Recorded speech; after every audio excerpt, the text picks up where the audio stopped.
Stab, stab.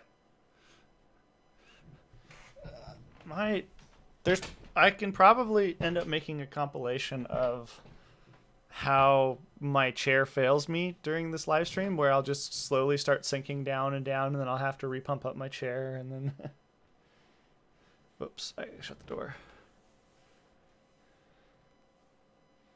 Yeah.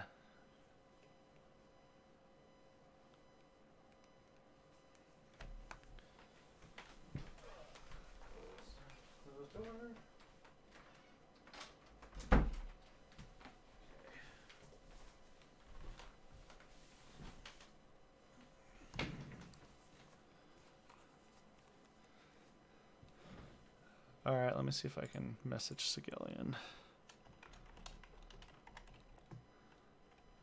Okay. Nice. Nice. Yay. I gotta stop in Crazy Tonk Guy.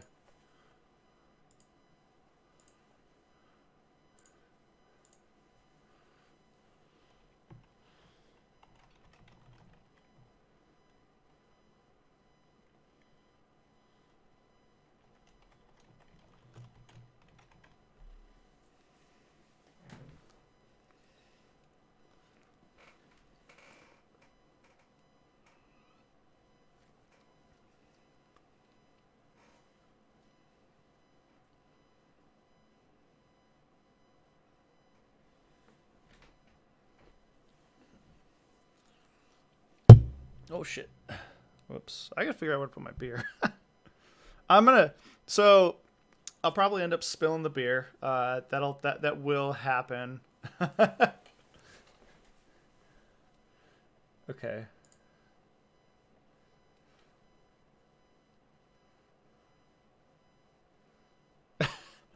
I can't hear Sigillion either.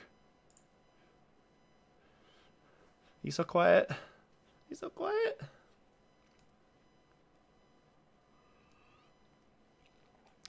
I think I...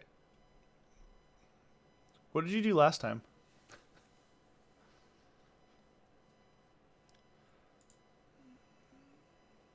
Night Rider's watching? Oh.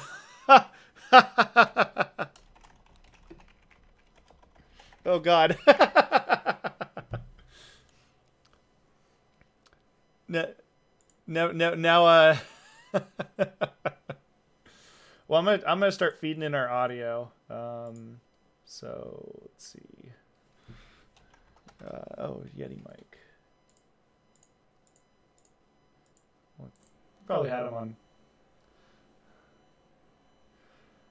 All right, so I can you're gonna have to go. You got the. I can feed that in, and I can. Woo! His mic. He's busting out the $200 mic. Back to the other mic. Yeah. Sigillion, you sense your frustration. It's all good, buddy. Hugs, and beers. I'm pretty sure our voices are live too, so. Oh. Oh well. So don't say your credit card number on stream. Sigillion is just figuring. Yeah, Sigillion's figuring his mic stuff out really quick, and then we'll bring some video in. We'll get to put some models together. You already got 7 viewers, man. Come on. Yay! Let me double check something really quick. Test. Hey, buddy. We can hear you. Test. Test. Yep, we hear you, Sigillion. My audio sounds really weird for some reason. From me? No, you're good at Sigillion. I think I've doubled up my audio sources is why. Okay, so... Okay, as long as I sound good. Okay, let me. Yeah, you're good. Let me double check myself. Hey, buddy. Hey, buddy. You got your fancy mic. All right. Yeah, you know what? It's funny. You said it was really quiet before because it was using my internal mic, not my headset. Because I realized I don't have the splitter for my headset, so it's just the regular stereo connector without both the microphone and the output jack, which is what I Okay. require. So you guys actually heard the sound coming from the built-in, which would have not been right. So I think you guys are listening to me sound from my headset now. I hope. Yeah. You sound really good. You sound amazing. Okay. Discord was not connecting, so. So Drew, what is going on with our images here? Because in Discord the moved, Discord. apparently. Oh, okay. Man, we are.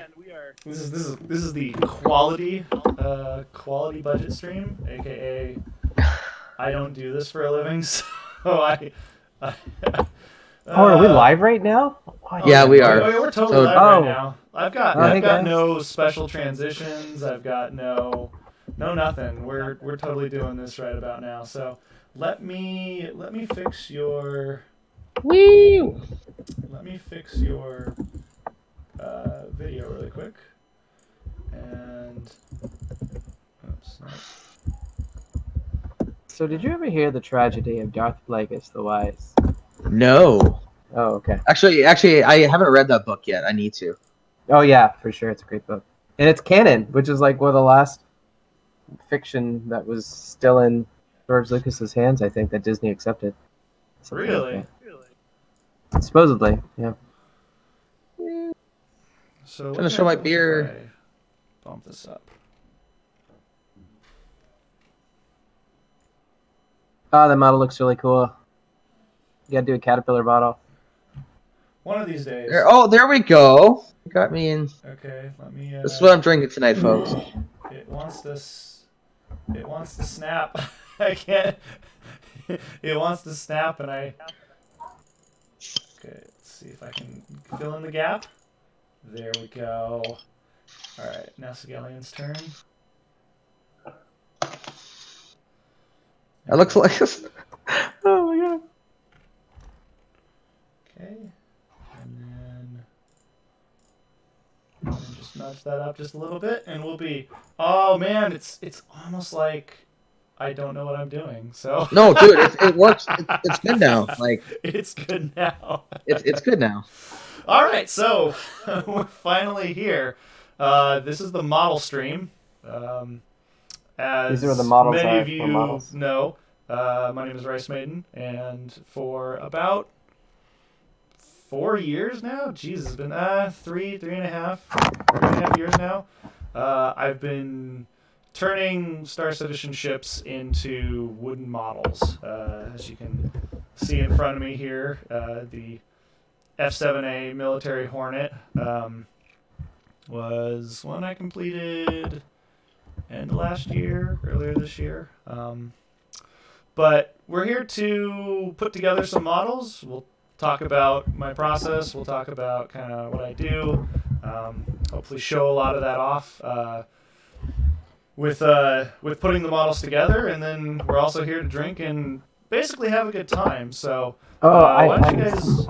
What? I'm smoking, not drinking. Where's my lighter? Oh, okay.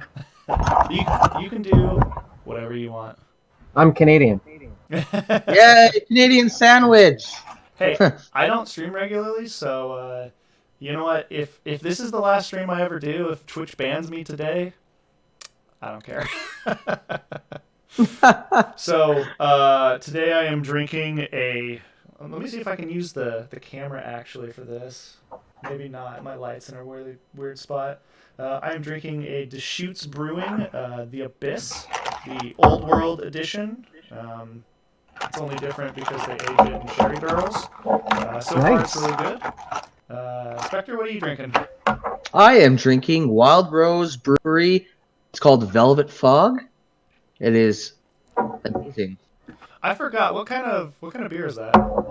It is let's see here. It is Canadian wheat ale. Oh, that's right. That's right. Yeah, Those are it's like a nice. citrusy. It's got a velvety taste. It actually tastes like the name, Velvet Fog. If you can imagine what that tastes like, it tastes like it.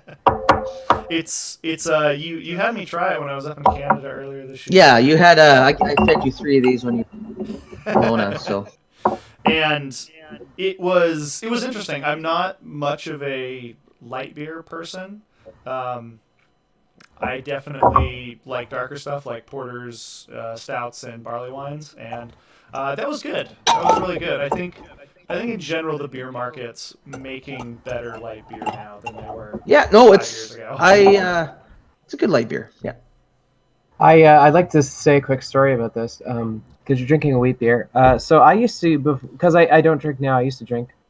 Um, I used to brew beer, and I won a national competition. I got a gold medal for making wheat beers, kind of my specialty. And I had the Kronenberg non-alcoholic. Kronenberg is a 1664 is a wheat beer, and they make a non-alcoholic version of it. It's fantastic. So if you guys ever want some really good non-alcoholic beer, that wheat beer is sensational. But Interesting. by the way, today if I can chip in with this as well. Today I am smoking a Vancouver uh, mango pineapple today. So partially sativa, Interesting. mostly sativa, really. Yeah. So when you say you're smoking, like I mean, maybe it's the fact that I just weren't around a lot of people that smoked when I was younger. But I assume when you say you're smoking, it's like a Cuban cigar or something of that sort.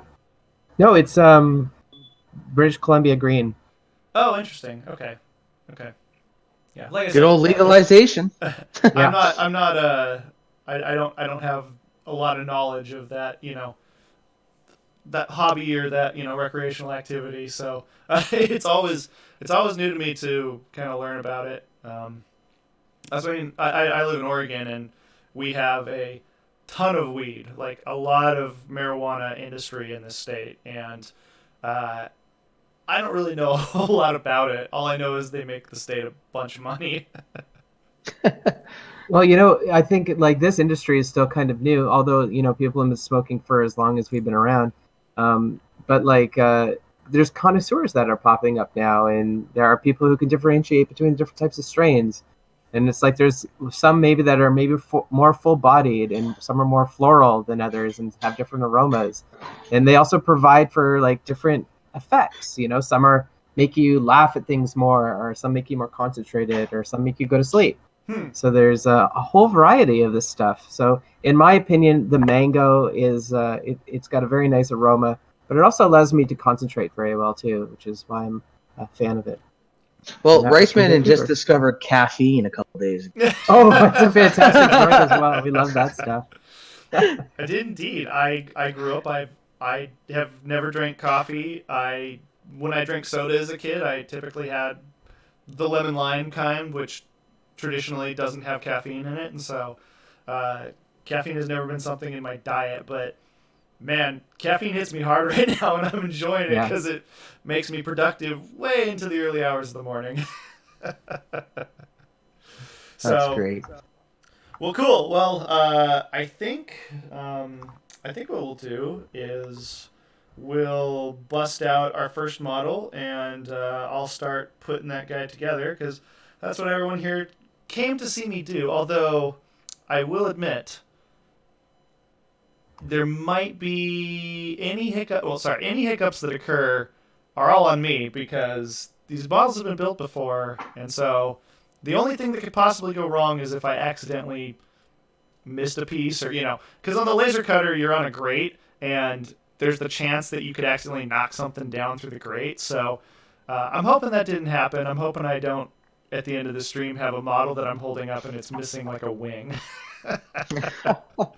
So we'll put this guy away, although I'll hold this up for the It's camera real damaged quick. states. I mean, that's okay. Yeah. So I guess before I put away the Hornet, I really like how this one came out. This one got a lot of detail in it, especially with kind of the underside. How the underside is actually somewhat complex looking, just with kind of the angles that it has. It's very different from the old Hornet, because I believe the original Hornet was the second model I ever made. So it's interesting to see how far CIG's designs have come, as well as my own models just kind of developing over time. So let me grab the Merlin really quick. What's the green stuff on it? So a lot of my kind of my personal style with models is it's a combination of wood and 3D printing. So on this particular model, I have the gray parts and the green parts are all 3D printed. So and I use the wood's great. The wood lets you take up large chunks of area really quickly because laser cutting's really quick. But the 3D printing's great because you can add a lot of detail in. And so kind of my personal style is you have to balance where you want to add detail, where you want people to see kind of the intricacies of the design. And then you see, areas like the wing and the body and the fuselage right here where it's like you can use it with wood because it's kind of low resolution if you look at it through glasses. But you can still get the feel, the look, and in this case, the anvilness coming through. So 3D printing in wood, and all of my models to some degree use that. Some more wood than others, but so I'll try to point that out as we're going through it here today. Do you find it difficult to work with that wood? It looks pretty fragile. Yeah. So the wood itself is not fragile. The wood can take quite a beating. The other day I knocked over my Car2All model. It took quite the tumble, and none of the wood on it broke. Actually, well, nothing on it broke, but it separated at one of the glue joints between wood and 3D printing. But the rest of it was fine. I was like, oh, these are pretty tough. Especially when you get models where some of my models use more wood layering, like the Hornet here. Ooh, I can move the model around now. So on this Hornet model, you can see I use a lot of layering here on the body, and that layering is very strong. I mean, you take a decent thickness piece of wood, and then you make it 4 layers thick. You're going to be hard-pressed to break that. Really, it comes down to a lot of this 3D printing stuff is somewhat fragile just because you're doing fine detail with it. And so, your parts aren't... if you look at this, like, nubbin on this gun,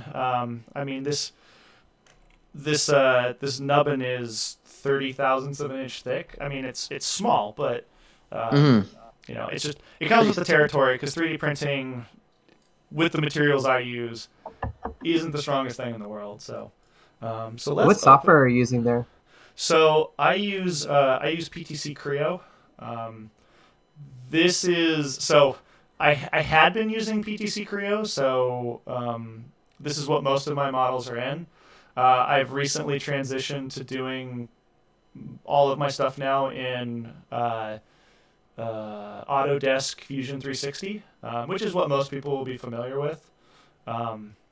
And so PTC Creo is kind of an older software. It's very manual, which is what I like because it gives me a lot of control to do kind of these custom shapes and whatnot. But it fails in having some functionality that lets you manage a larger model like this. So if I have to make a change somewhere, I have to cascade that change manually through the model, which takes up a lot of time. Whereas Fusion 360 gives you options to have that done automatically. So, so let's get the Merlin model loaded really quick. I do say I love those boxes that you made for these models. Oh yeah, that's true. It completes it. Like it really does. Yeah. Good packaging, very important. Yeah, absolutely. Well, I had loaded the Merlin into the Hornet. That's my fault. There you go. The next concept ship. Yes, new concept ship here, folks. You've seen it first. Yeah, new concept ship. It's a Hornet with a Merlin. That could Those be are new it. thrusters. They need to create a Hornet with a Merlin attached to it, like the Constellation. There you go. There you go. Let's get rid of that. Let's get rid of the cryptic nonsense. And here we go. Here's our first model of the day. The Nice. P-52 Merlin. I believe this was an early model of mine, so it's not... I won't say it's the greatest design, just in terms of how my style evolved, but that being said, this model goes to highlight kind of an extreme end of my style, which is you're using wood, which is a relatively low resolution object, and you're trying to create complex shapes out of it. So I don't still have the actual Merlin model in here, so I can't overlay it. When we do the Nova, I can show you kind of what I'm talking about, but at least when it comes to like people who are familiar with the Merlin know that this cockpit doesn't have like a cutout here. Like the cockpit's relatively smooth and follows kind of the form of the ship. But I have to figure out how to get around that. And so this was the shape I came up with. It gives you the illusion that there's kind of a 3D cockpit going on there without being able to do it with a 3D shape. So if I were to do it now, I probably would have made the cockpit out of 3D printing to actually give it that shape back. But this was kind of what ended up happening. And the other, I think it looks pretty convincing. So. Well, the other thing is that this model is unique in the fact that this is one of very, very few models that actually uses CIG's model itself. So these engines are actual Merlin model from that time and age. Because I typically will spend most of my time creating this geometry from scratch. Just because, a lot of this geometry has kind of weird holes and details in it that you don't need. Like this gap that goes back behind the engine to this fairing up here really isn't necessary. I could fill that in and make it 3D print a lot easier. And that's what I do now, but this was kind of what I did back then. So that's very detailed, though. Like, I'm impressed with that being 3D printed. Is this your 3D printer, Rice? Do you have your own, or do you outsource this? I do. I have 3 3D printers now. Wow. Although I'm just 3, eh? Just 3. So to be fair, I do quite a bit of 3D printing work for my work and also as a business. So having 3 3D printers is not something that I would have just to make models. It's kind of a little bit of a side income as well. So it's a good side income. I mean, it's a hobby that pays for itself, which is a great hobby. Hey, let me ask you: if I asked you to print 300 models for me, would you do it? So the biggest for a charge, obviously. Well, so here's the problem. If you came to me with something and asked me to print it, I would look at it and obviously tell you how much I would charge. But one of the big things is I would have to look at whether or not I am printing somebody else's IP out. I mean, obviously, if you created the model, then I could print it out for you just fine. But in the case of CIG's work, the model itself is owned by CIG, and me printing that out for profit is illegal. Yeah, but let's say I had all that taken care of. Oh yeah, then I'd give you a quote, and if you pay me, I'd make it for you. Probably cheaper than the guys I already talked to. They quoted me $5,000, and I'm really not interested. You know what I'm saying? What kind of models are you building? Starfarers. Ooh. Pricey. Well, I mean, again, it's 3D printing. 3D printing is interesting because it's like any piece of manufacturing equipment. You want the machine to constantly be making you money, and in the case of a lot of 3D printing, there are people that want to make money off of 3D printing, but don't keep their machines going 24/7, and because of that, they have to charge more money for the service that they do just to pay for it.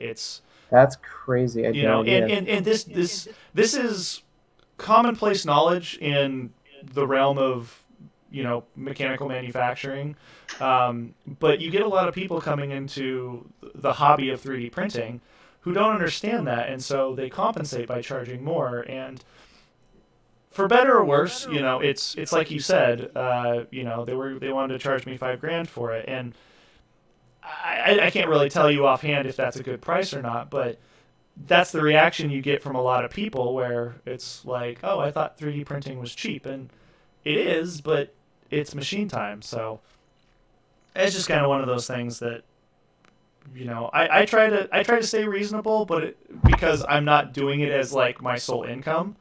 But I definitely know people who do it as their sole income, and it's kind of a hard price to bite off, if you will.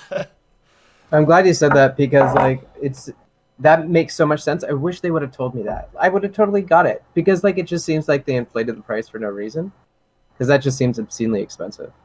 But I digress. So that's cool. You have 3 printers. I'm sorry to take you off track there.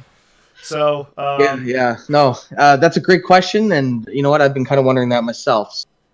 So here's my P-52 Merlin. I made a little snazzy box for it just for the event, because otherwise this would be stored in a Ziploc baggie. As you can see, this model is not super complex, so we're gonna dump this out and get assembling. As he breaks it. I spend some time talking about how it's like sturdy wood and whatnot, and then it just snaps immediately. So, all right. So the makeup of this model itself is pretty easy. I'm going to try to keep my hands out of the camera so you can see what's going on. But hey, I'm here to see your hands, right? No promises. What? No. So we got our little 3D printed engine parts here, like I was talking about, and then we have the wood here. So first thing we're going to do is we're going to let's see if I can isolate it really quick. So we're going to build up this center stack of stuff we got going on here. So first things first is these 2 main center spars. I got them right here. We're going to glue these guys together, and they're going to make up probably the first thing I ever model on every model, which is the middle ribs. Just because it's a good place to start. So I'm going to see if I can't do this on camera and make this stream somewhat interesting. I think it's pretty interesting. I mean, people got to be bored with seeing the Argo Mole on every other stream. So. There you go, Sigillion. That's so true. I mean, you know what? We can't forget about all the other ships, right? That's right, especially the P-52. P-52 has always had a place in my heart. Same with now the P-72 as well. For sure. It's a great little ship. The P-72 will always remain in my inventory because absolutely it's the perfect hacking's the wrong word. It's the perfect kind of push the limits of alpha gameplay, if you will, because it sneaks through the no-fly zones quite easily. That's true, yeah. Hey, you were shoving an 890 in places Area 18 it shouldn't have been. That's very true. It man, flying or getting the P-52 into the spaceport at Area 18 was pretty amazing. That was a good night.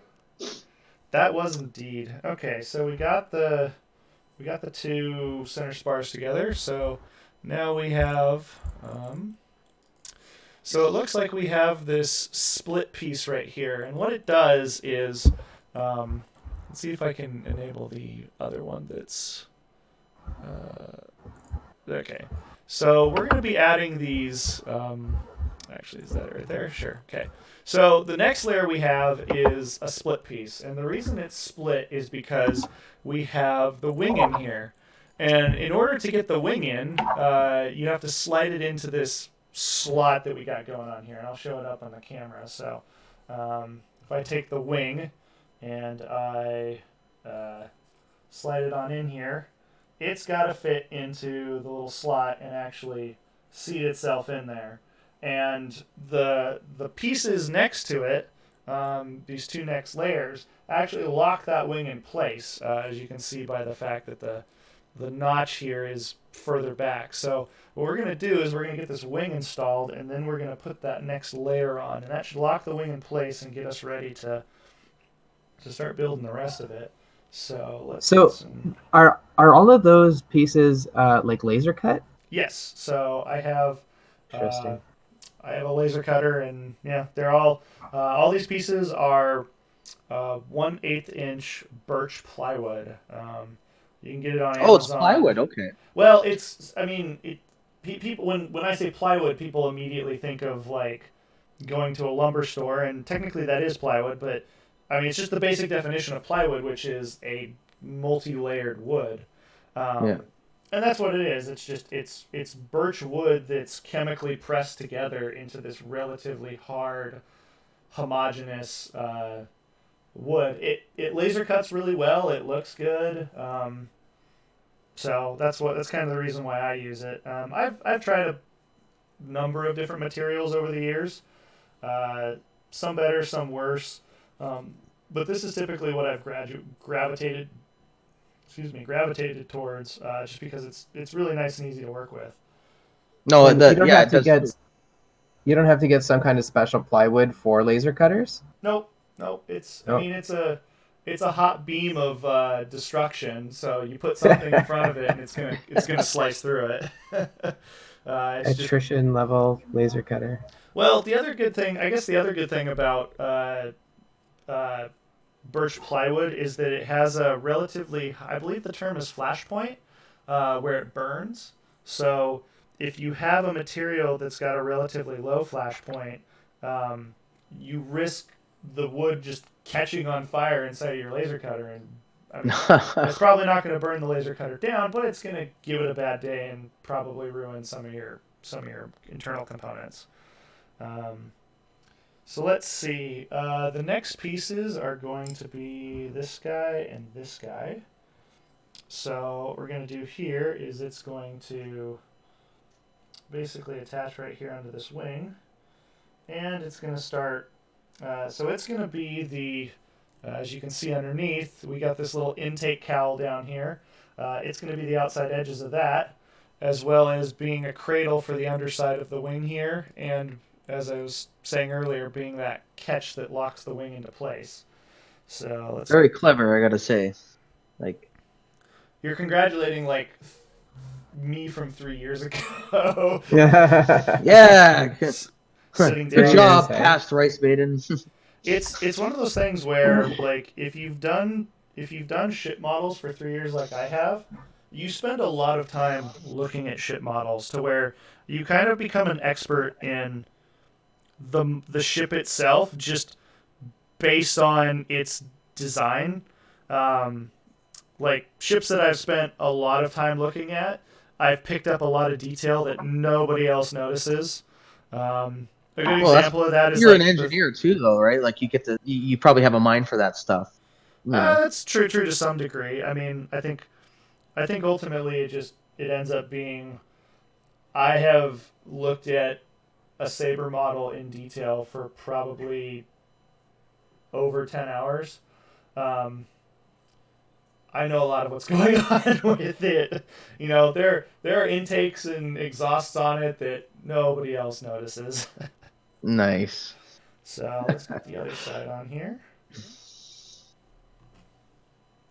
And look at that. We've already accomplished a half hour streaming. Which means we're still here. We're doing okay. Nobody's bored of me yet.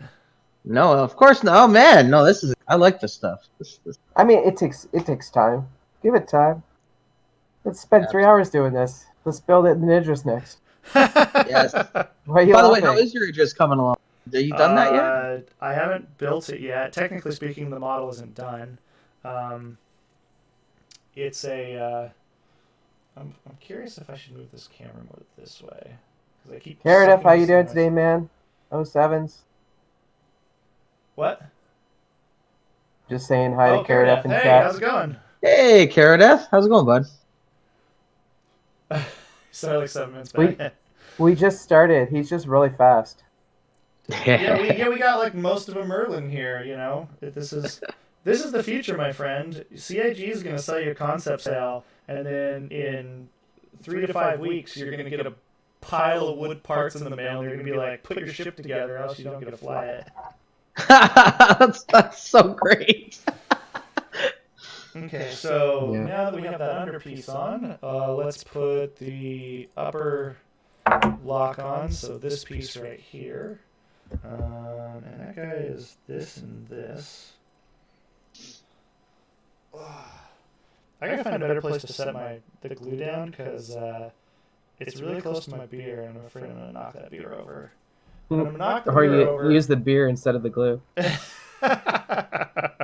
Whoops, daisy. Oh no, this model got together, but it looks weird. Could be because I was too intoxicated to figure it out. Oh. So, it's kind of a quick story.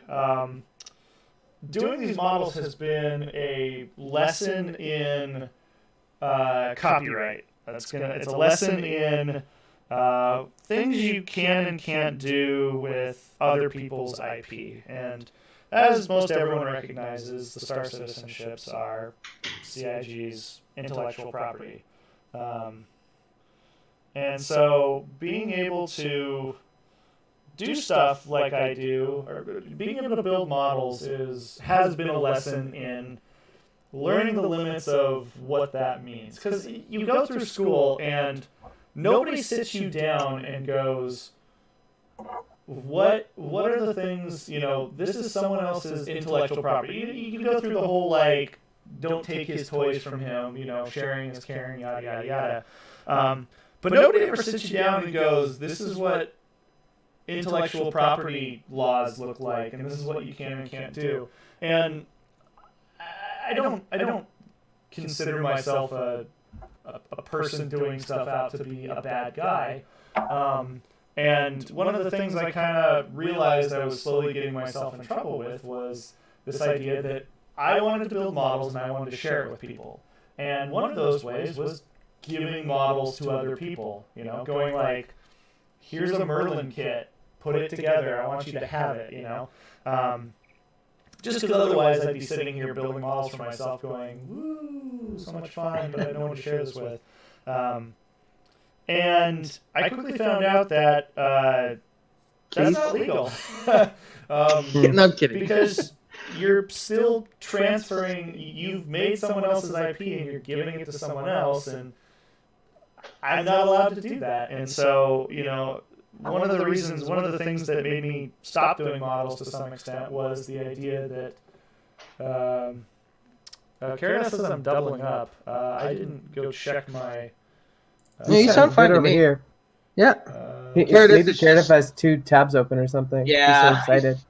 He is so excited. He's got all these So the tabs only reason I say that is because I checked the stream on my phone, and it did sound like I was doubling up a little bit. Oh, really? So Okay. Sorry, Carrot.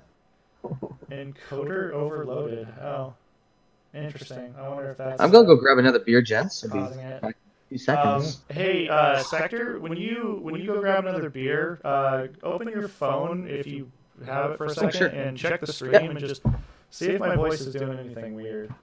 I'll do that right now. Same here. 1 second.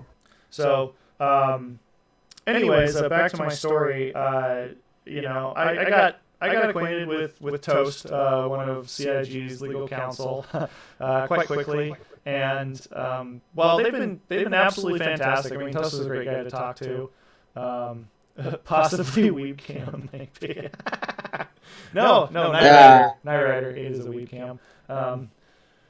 No, I believe I have the webcams all turned off right now. Do you have like Discord on a different audio than the wait a OBS sec. one? I think I figured it out. Group audio. Group audio is that, and then that's that. I might have. Can you speak really quick? Speak really quick. Oh, Speaking I really think I quick. think I fixed it. I think I fixed it. My phone's fine with you on it. So Okay, I think I fixed it. I think I had two audio sources going that was picking up my mic. Yep, so they're all saying it's fixed. look at my That's good. fat You're fingers. good. Knight Well done. Rider. GG. I had a separate audio source going. I think in my attempts to learn how to properly live stream, I messed that one up. Hopefully though, hopefully my recording, my local recording is actually good, but we'll see. So There's anyways, something about live streaming. It's like falling down a tree and hitting every branch on the way down. No, it so is though. I'm Cheers not to even being that. pessimistic. well, it's like There's it's just like so much this to like learn. overlay that I created. It's like it looks like I made it in PowerPoint 2004. So It's great. I think it's so much better than half of the other ones out there. So Oh yeah, absolutely. that's true. it's all about context, right? Today, model streamer. Next week, Fortnite streamer. I'm gonna be big, guys. Heck yeah. No, not allowed. Are you gonna go to Mixer? Tell us the truth. Oh well, okay. Mixer, if you're listening to this, 10 million, I'll go over, easy. Nice. Got goals, bro. All right, so back to the model. So we have this next layer finished, which is now thoroughly clamping our wing in. And one of the things to keep in mind is making sure that your wing is straight to the body. Man, having to do this and point this at the camera is kind of hard.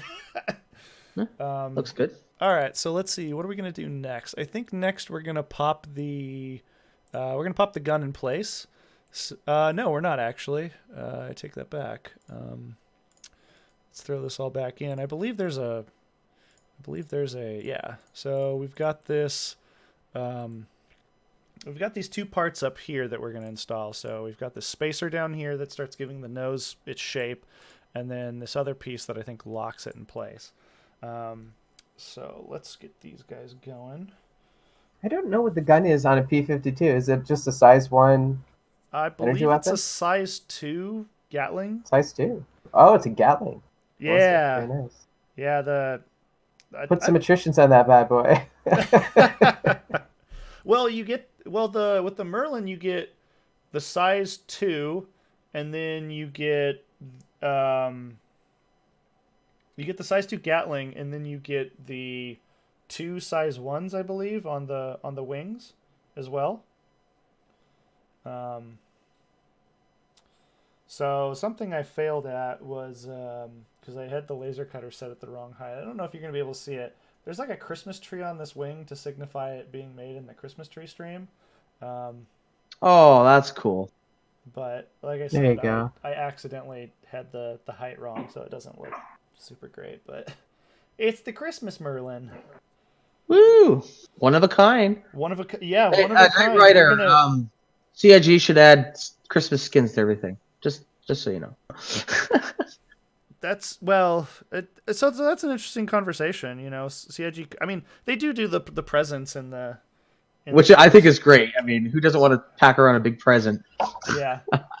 It'd be interesting to know if CIG chooses not to do like a bespoke Christmas thing just for the connotation that Yeah. you It's know, kind of like Life Day for Star Wars, sort of thing. yeah, you know, Yeah, it's the connotation that you're, I don't know, pushing some form of an agenda by going with Christmas versus some other, you know, religious It's better holiday. to slide on the politically correct. Yeah, for their company. And that makes sense to me. Absolutely. Yeah, for sure. Okay, so now that we've got that in, let's pop our... Oh, no. I'll be right back. I'm just gonna tip you all on what I just realized. I have Rice made a mistake. I have in my hand 4 engines.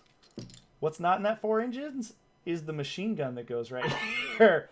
Uh-oh. I believe I threw that in the garbage. So Oh. I'm gonna take a minute and go right through the garbage and hopefully I can find it. Take us So with it's you. funny. Can you take us with you? Uh, Is it portable? no, the Okay. webcams are fixed right now. That'd be so, hilarious. Sigelion, it's our... I'll be back in like 30 seconds because I'll know pretty quickly. Okay. Okay. Good luck, good sir. The quest has begun. So, Sigelion, what do you want to talk Yeah. about? Well, when I was at CitizenCon, one thing I learned is that if you get a bunch of the Star Citizen nerds in a room together and they can't talk about something, bring up the flight model to talk about it for hours. Oh, So what's your there you opinion go. about the new flight model? Actually, I personally, I wish they would have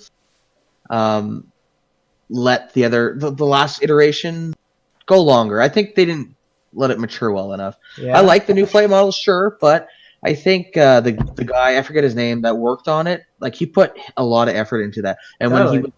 when he presented the new flight model, you could see the disappointment in his face when in the video, like he looked defeated, and I felt like that too. I was like, that was too quick, but that's just my opinion. I think they should have given it some more chance. Maybe it's a conspiracy. Like, what happened to that now? Like, that was a year ago. And, like, do we just forget about it? Or what's happening with the flight model, I wonder? Oh, well, I think 5 more years of tweaking is in the bag.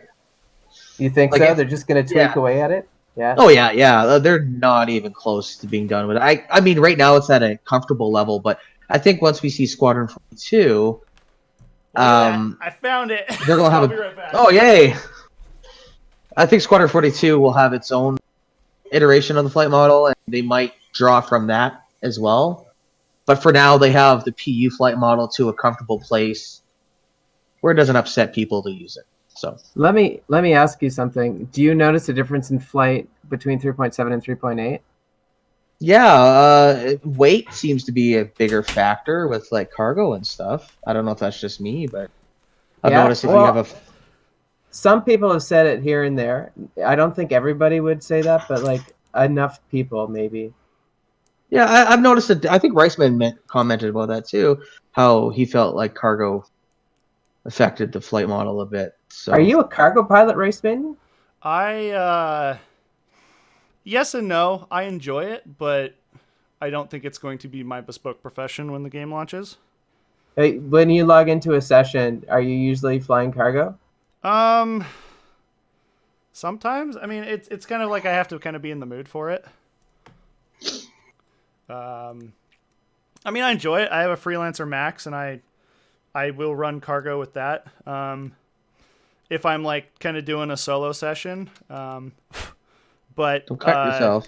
You know, I do a bit of everything. I think I enjoy all of the game mechanics right now. What times do you usually play? Let's see if we can group up sometime. What times do you usually play? It'll be in the evenings, after work kind of thing. Yeah. So I just want to point out that the fact that this exists in my hand right now is a Christmas miracle. Miracles do occur, and finding this in our trash can was a miracle. So is it covered in bacon grease or anything? no, I washed it before I brought it back, but Okay.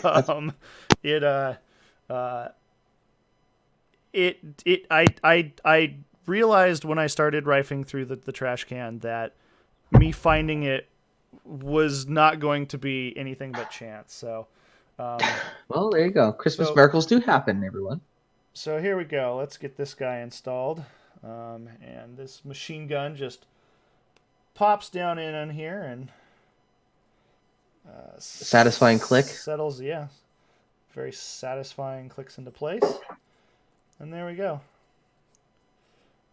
We have a Merlin with a machine gun on the front of it. Yeah.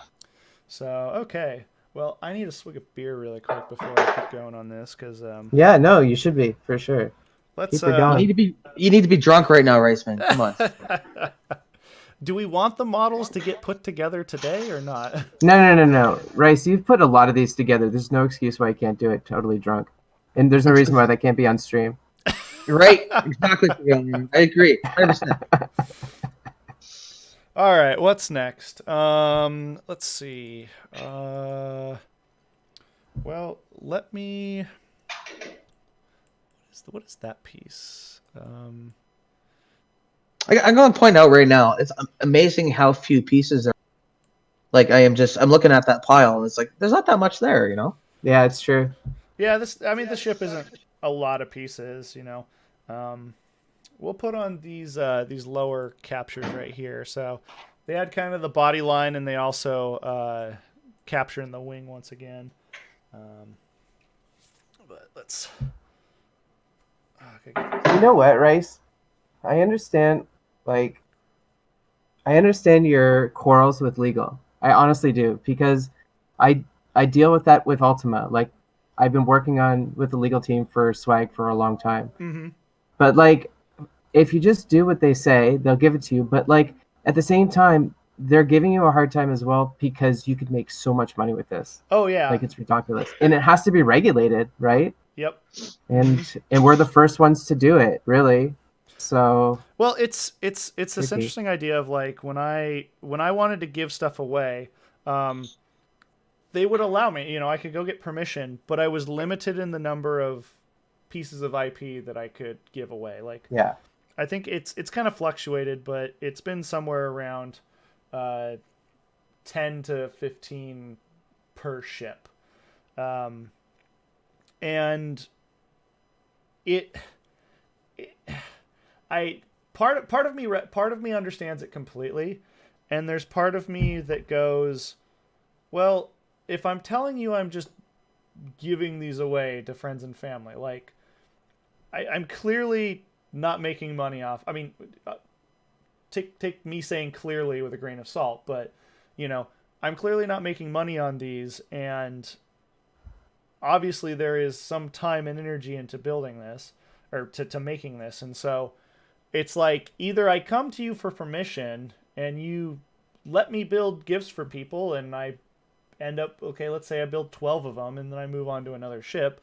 But I feel like regulating it's kind of like, okay, well, I'm going to get to 15 ships and then I have no incentive to come back to you for permission. I'm just going to go build a ship and give it to somebody.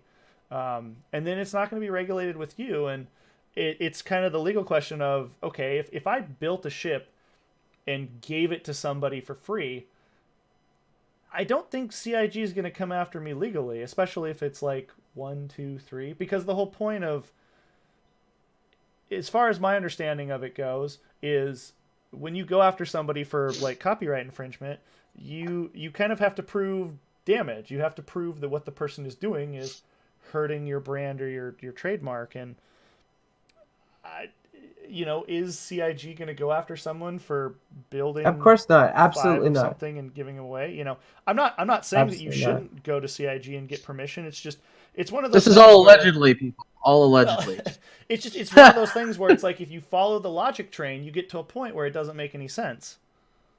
So I don't know. Yeah. But like I've said, they've been great to work with, and they've always given me permission to do the things that I've wanted to try with the models. So, it's just, we'll see where it goes in the future. And, I personally think that, at least for myself, this may ultimately end up going to my own IP, to me developing my own models with my own lore, with my own world to fill out. And, that's a great idea. Because I like having that control. I like being able to go, I'm going to build something and give it to somebody, or I'm going to build something and I want to sell it, versus kind of tomorrow, I could send CIG a message and go, hey, I want to build a bunch of these and give them away to Bar Citizen, and they could go denied, and that'd be the end of it. Yeah. And I hate having that uncertainty in something that I do. Yeah, makes sense. Yep. Okay, so now we're gonna add these little I don't know what you call them, little facade pieces to the side really quick before I forget.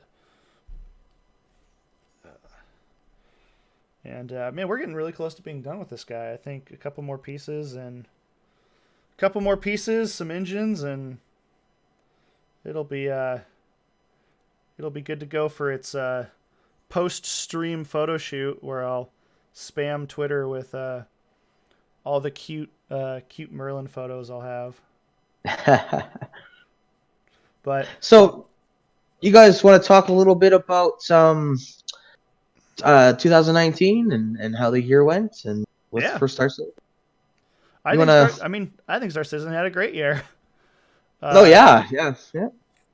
You know, I like the progress they're making. They're starting to mature a lot, and I can see you can see that even from last year to this year. Just the company, where they're going, all the technologies they developed, and how it's all just coming together finally. And it's really refreshing to see that. So yeah. Although I do wish that CIG would potentially answer some more of the hard-hitting questions that the community has had.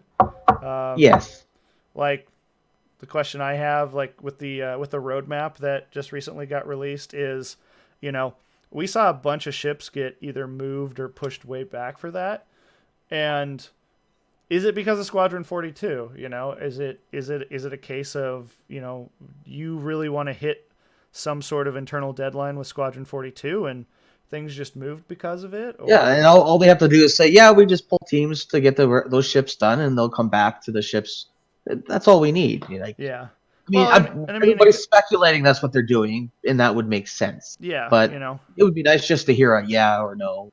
Well, it's like I think it was 10 for the chairman, when it used to be kind of an article that was posted on the website from Chris, and he seemed to be pretty blatant about what was going on, and I kind of miss that. It's like you could quell a lot of what the community says by just blatantly telling us what it is what happened, because it's clear when the community is upset. And and I think and tell us. I mean, we seem to be cool with it, although I guess there's something to be said about trying to kind of sweep it under the rug and at this games point, journalism in on what you're doing.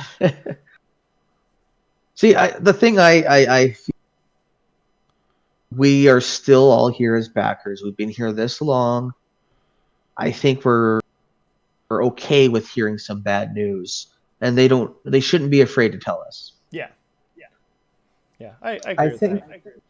I think that there should be something worth mentioning, is that from what I've seen, I would say since 2013, is that ever since they took on the private investors last year, they seem to be a lot more secretive about things. Yeah, I think that communication has been dialed down a little bit, Well, we've only seen Chris a couple times too. Well, like when I was at CitizenCon, I believe that he was a little bit different. He was just behaving differently, I feel like, than last year. I don't know, but like, if it wouldn't be the first time in the history of humanity that a corporation takes in private money and starts closing off communication. I mean, that's kind of what happens, right? Mm-hmm. Like, especially in the case of companies that go public, communication's just like done. Mm-hmm. I don't know. It kind of it leads into this interesting question of what's going to happen when Squadron 42 gets released. Like, if Squadron 42 gets released and it's a huge blowout success, CIG is going to have more money than they could ever hope for, to where totally. Is it something to where, are we going to at that point see this rapid change in CIG to closed off development? And I don't think so. I don't believe they're going to do that, but I think we will potentially see some changes in the studio at that point if Squadron 42 does make them just bucket loads of cash, Yeah, they might, like, they're gonna double, triple in size in a year. They're gonna go. It's gonna like be the explosion of of employees they need to get this really going. Mm-hmm. And they need the money too. Like, $40 million a year is a lot of money, but that's only enough to pay for 500 staff.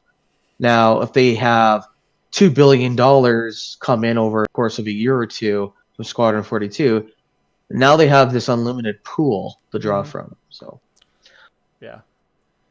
And Knight Rider's probably out there listening to us, and you know he's leaning back and he's like, Squadron 42 is gonna get released, and I'm gonna get that raise, and I'm gonna move on to moderation king, and then we're all gonna be in chat under Knight Rider's servitude.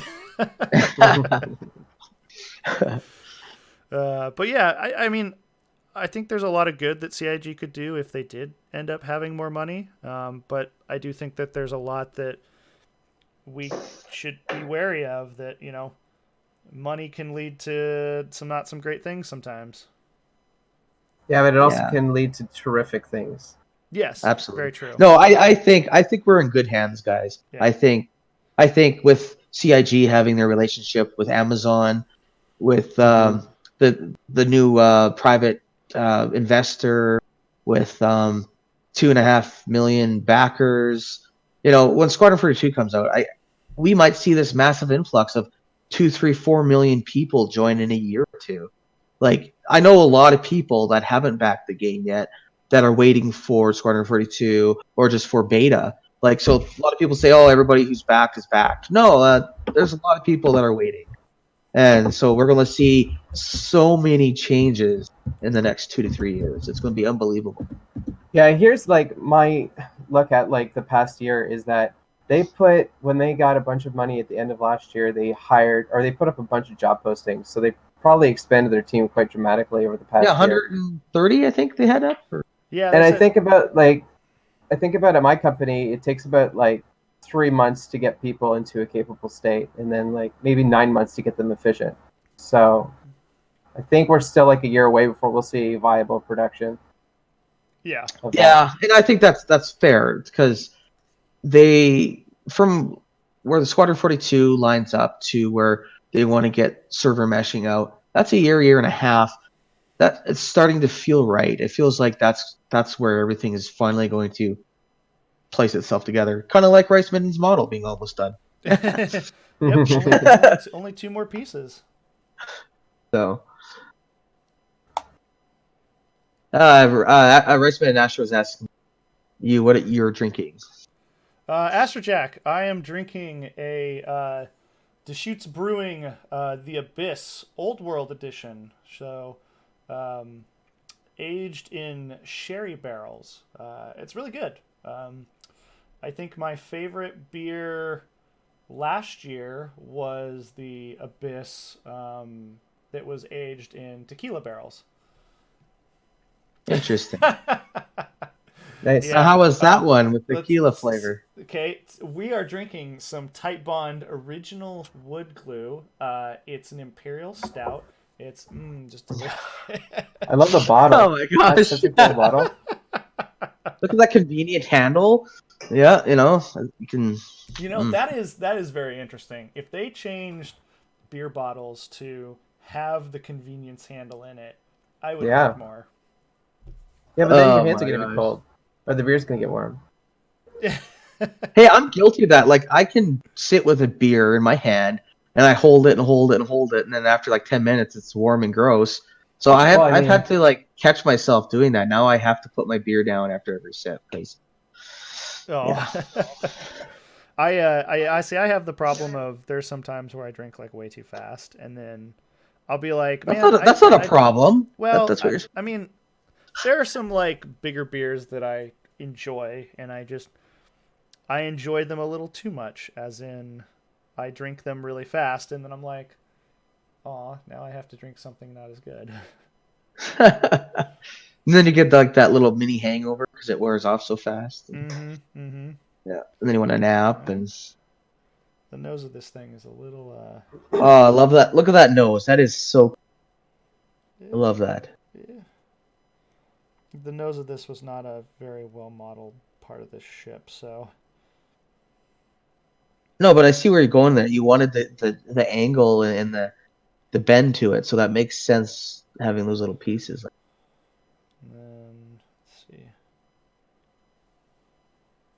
Cool. There's a little Wow. glue glob in there, but it dries clear. So, I'm gonna let this dry for a second, and then because we got one more piece to go on here, which is the motors underneath. Sweet. Can't forget about those, and then we'll be done with our Merlin, and then we can move on to Nice. the Tonk. Yay. I'm going to grab a beer, gentlemen. I'll be right. Oh man. All right. So these pieces go down here. I think they just follow. So I think this lower motor just follows. Yeah. Oh, it just gets cradled in right here. So that should be relatively easy. One of these days, I'll have my modeling empire where streamers the worldwide will be putting together Aurora models on their stream. Ah! Ah! You didn't see that. You didn't see that. I didn't drop the glue side down onto my towel. Oh, no. Oh well, it'll dry. Rice, we did notice that Don't your worry mic about is cutting in and out. I'm not Oh, it sure. A little is. bit, yeah. Oh, Get good, Rice. This is Jeez. better. Well, it's good for now. It's just random when it happens. So. Yeah, it's Yeah, probably I don't because know I if moved it's my a connection. I'm moving my face too far away here. Let me rotate it a little and see if I can't get more coverage. Hey, I'm going to show Astro what I'm drinking here. Hey, Astro, check this out. I got it. Here, one sec. It is a Velvet Fog. Love that picture. The dapper moose. Yes. Yeah, he's wearing a nice suit. That's great. You know, when we go skiing next month, you should wear a suit. You're going skiing. It is brewed in Calgary, Alberta, Nice. and it's amazing. My wife reminded me I should tell you guys where it's brewed. So. Yeah, no, it's cool. So, you know, when I was up in Canada earlier this year, I was actually very impressed with the beer that we had at that the beer market. Yeah. You know, I had a flight of IPAs, and there was not a single one of them that I didn't like, which I thought was wildly impressive because Yeah, you had what, 6 or 7 on that yeah, it was like wood 6 or pallet? 7 on the flight, and they were all locally brewed IPAs in Kelowna, and I was like, dang, these are like really tasty. So yeah, very impressive. I really want to go back to Canada and go drink. Oh, again. Was it Kelowna that you went to? Yeah, he was at the Kelowna Bar Citizen with us, said Galleon. I wasn't sure if that was referring to or not. Yeah. Well, here we go. Congratulations, we have built a Woo! 52 Merlin on stream. It might have a gun I dug out of the trash can, but you never know. You know, it still works. I could still fly this through my house and look like a child. So. I really wish you would have filmed yourself digging through the trash, though. I mean, that would have been. You epic. know, I would have if my webcams weren't attached to my PC right now and set up. My wife just looked at me like, "What?" He lost the part in the garbage. He threw a part out, so he had to go get it.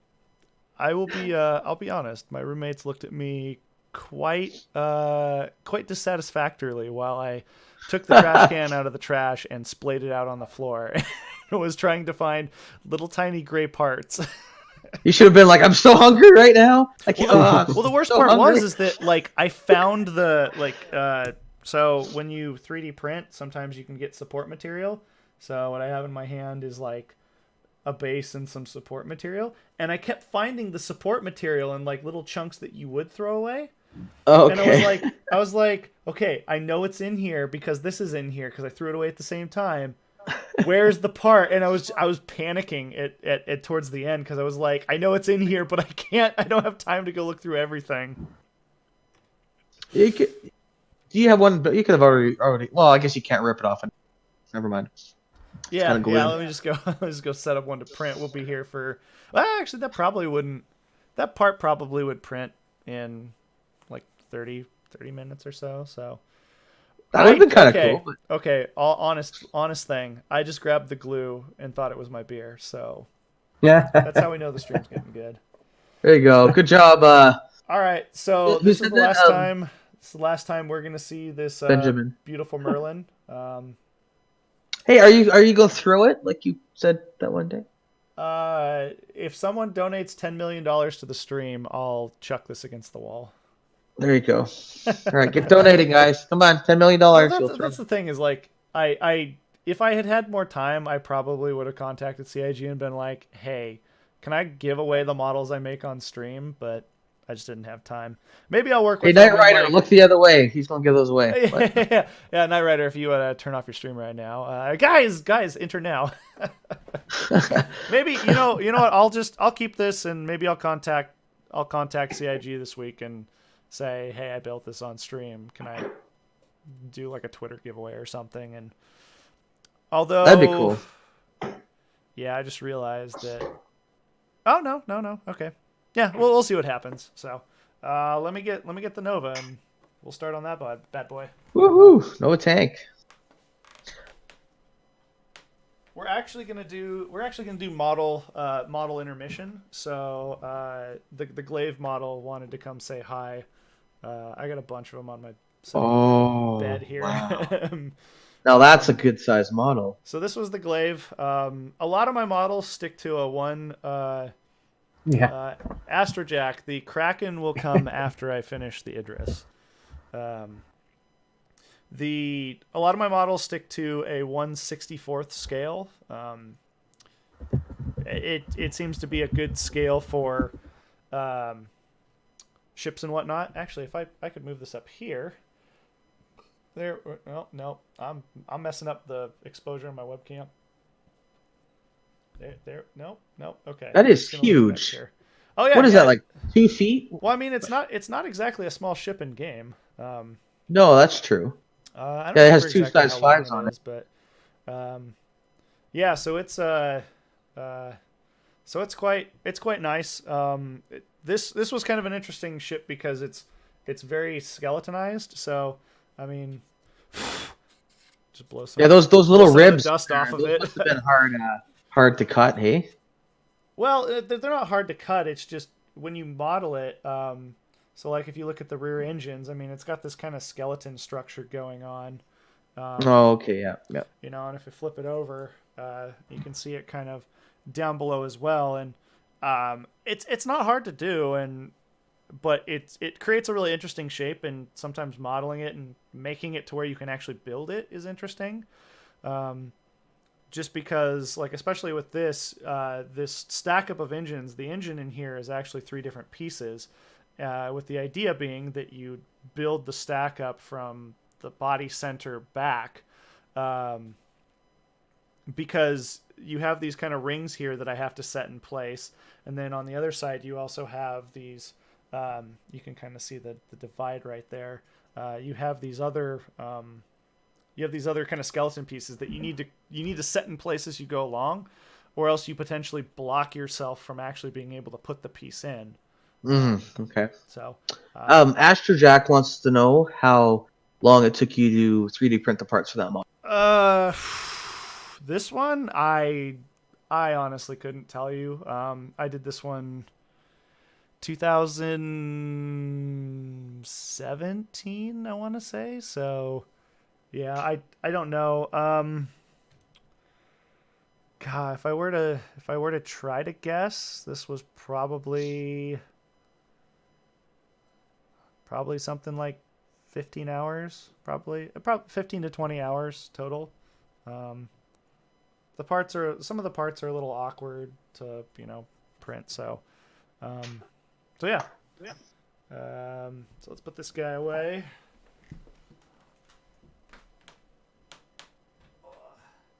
Yeah, that's a beautiful model. Like I can't get over how big it is.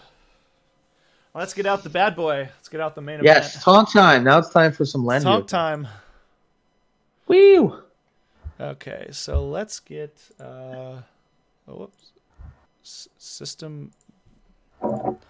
My CAD program is crashing. My CAD program crashed. That's something I've never experienced before. Actually, I have all the time because Creo is wildly buggy and broken, and not my favorite piece of software to use. Are you doubling up on headsets, Sigillian? Yes, sir. Nice. Nice. Yes, sir. You're like me at work.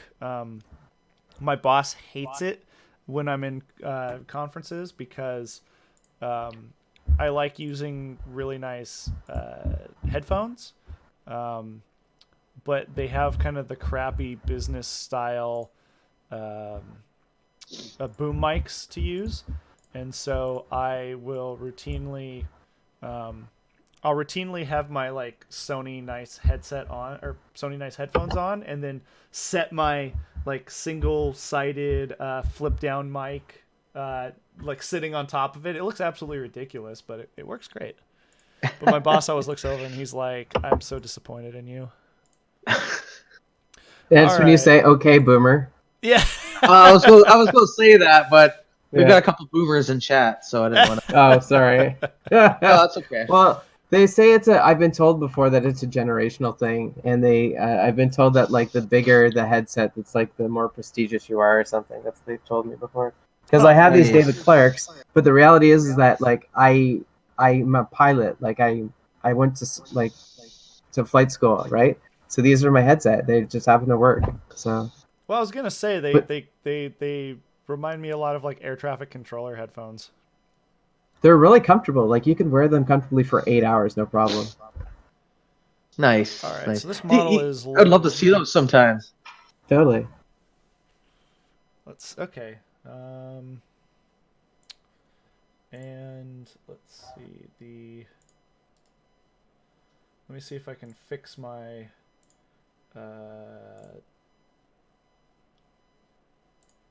Cool. I got the model back. Wow. I'm a true streamer excellent. now. I'm a pro streamer. Yeah.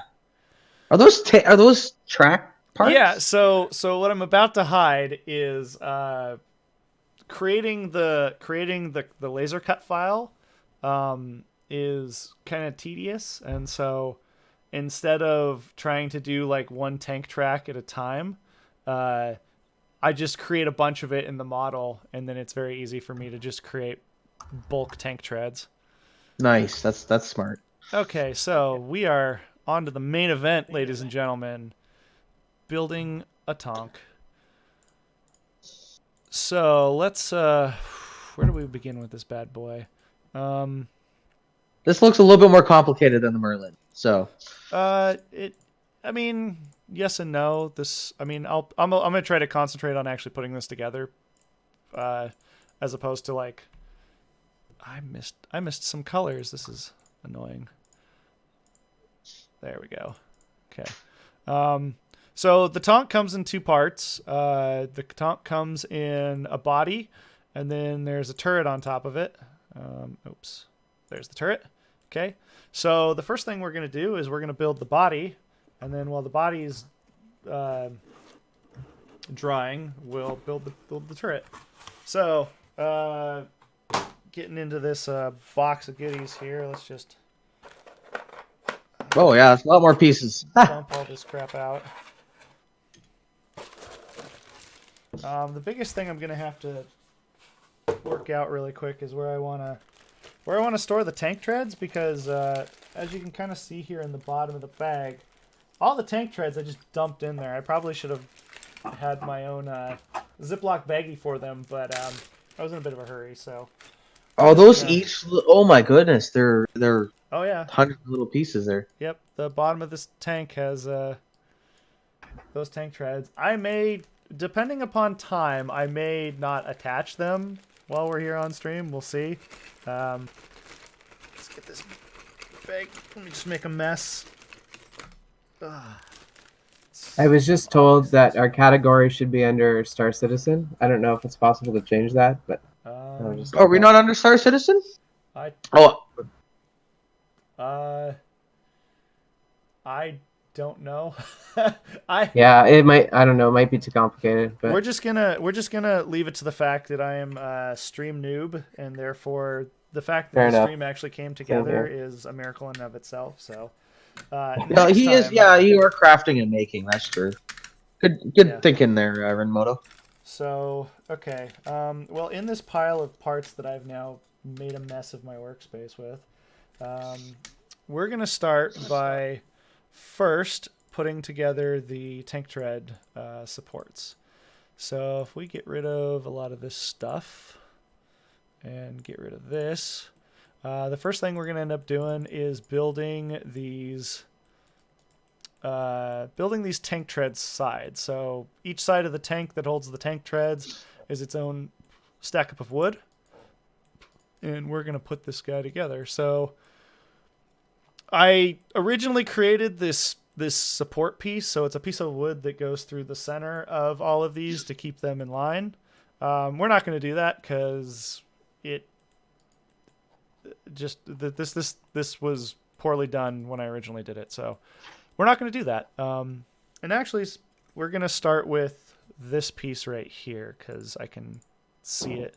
So this piece has some nice little tank wheel engravings on it, as you can see. Who knows if they're actually accurate to the real model, but they look cool. Looks pretty good. Yep. So on top of that, so first things we're going to do is add this simple spacer piece. Here's one. Caradeth wants to know if you have any plans on making any Crusader Industry ships, and if so, which one? I do. I want to make an Ares. I mean, making an Ares would probably be pretty. Making both of them would probably be pretty easy because it's just a change in gun on both of them. But yes, I do want to do the Ares. I started on a Star Runner back in the day and then just kind of stopped. It's not that I'd lost interest in it. I think I forget what I did, but I want to say another ship came up that I was more interested in, and so that's just kind of what happened. This part of the stream might be more of me just digging through this pile of parts and trying to find the piece that I need to actually put this model together. So I guess a good question now is, I assume both of you have flown the mole, correct? Yeah. Yes, What are it's your amazing. thoughts? What are your thoughts on multi-crew mining? Alien, you go first. Well, I didn't experience much, maybe about 20 minutes worth. But it was a lot more nimble than I had thought originally. I thought it would be a lot more sluggish, but it moves pretty good. It's the visibility on it's pretty fun. Like, I love the side by side, like co-pilot side by side. Mm-hmm. I don't know, for some reason that just it makes me feel so immersed. So I would say if I was to give it a score out of 10, I would say it's fun to fly. So it's like 10 out of 10 for like flight, and I think it's so detailed. Like, there's just so many little details on the whole damn thing that I would say like it's perfect. It's just a perfect ship. I don't know. Perfect. Yeah. It's the Oh, he's got a point there. The hull of the like the way it looks is absolutely amazing. I really wish we could have more ships that look like that. Just so many. Like I would love a multi-crew ship, kind of like the Connie, that looked exactly like that. I'd buy 5 of them. Yeah, the Mole is an interesting ship from the standpoint that it's kind of like the Reclaimer in my mind, where we got this like really cool industrial looking ship, but it's locked into a profession. Yeah. Whereas I really want CIG to come out with a multi-use ship that looks heavily industrial like the Reclaimer, because that thing's just going to sell gangbusters. Because everyone wants their Serenity, everyone wants their Nostromo. I may have screwed that one up. But everyone just wants that like rugged industrial kind of scrapper ship that just gives them the feeling of like being in their favorite sci-fi film. Yeah. Because right now, And I don't think we have a bespoke ship that can really scratch that itch 100%. that's very true. Like, I mean, the Carrack is the closest thing we have, but it's not rugged and industrial. Like, it's not. So yeah, like if they could somehow have a Carrack type ship that looks more like the Reclaimer with the nice big side engines and legs, that would be really cool. Yeah. Well, especially like I go back to the Reclaimer all the time because I still believe that if CIG came out and was like, we're gonna sell you the Aegis, barge, and it's a Reclaimer, but the back end is a giant hold with a ramp that you can put buggies in, and just made it this giant multi-use ship that looked like the Reclaimer. CIG would sell gangbusters of it. Well, wasn't the original concept of the Reclaimer, wasn't there some early artwork that showed troops and stuff getting into it? Or is that a different ship I'm thinking? I don't know that, but Because I just honestly wouldn't remember a ship surprise that me. looks like it because it had the side engines that twisted the legs. The Valkyrie? No, not the Valkyrie. This is from like 2014, 15. I just remember a ship that had Maybe it's the Redeemer. maybe the Redeemer, but Prowler? it looked. No. I think it was the Reclaimer, just really early concept. Reclaimer. Maybe I'm wrong. I don't know. Somebody in chat could probably. Karadeth, you know everything. Too many Probably R's. I always get the R's mixed up. Could have been the Idris. Yeah, could have been. So, anyways, my take on the mole. First of all, I think it's a great looking ship. I have been able to play with a few friends, multi-crewing with it, and I gotta say, I have not had as much fun doing that as anything else. I've been having more fun doing that than anything else in Star Citizen. It is so fun. I actually enjoy teaming up with people to go mine asteroids. I think it's great. I did try solo mining with it as well. It's doable, but very logistically time-consuming. But I think it's just CIG hit that one on the head pretty good. So Yeah, I think the issue. Oh, sorry. Go ahead. I've just been saying I've had quite a bit of fun with it as well. I wouldn't say I was skeptical about the design. I was more skeptical about whether or not I was going to enjoy it. I thought mining was fun when I played with the Prospector, but that added element of having kind of multi-group play was something that caught me off guard as something that I actually really enjoyed. And I think CIG has kind of nailed it out of the park with mining mechanics. I've met some people who thought that mining in Star Citizen was boring, and I understand their viewpoint, but at the end of the day, it's like there isn't really a lot else out there that gives you mining mechanics that comes to the level that Star Citizen has provided. You think about any game with mining mechanics in it, and mining mechanics is just some sort of a resource gathering component, and it's just click a button and wait for a bar to go down. There's nothing else involved with it. And for CIG to kind of break that mold and give us something that actually could invest you in hours of gameplay is just phenomenal. Oh, there we go. Yeah, no, it's and to think about it too, I think it's tier 0 or tier 1 mining. Like, I mean, well, I think once CIG gets all the salvaging and science and medical and all that stuff to tier 0 or tier 1 or whatever they're comfortable with. Yeah. And then we'll start seeing tier 2 and 3, or if they have any plans for that.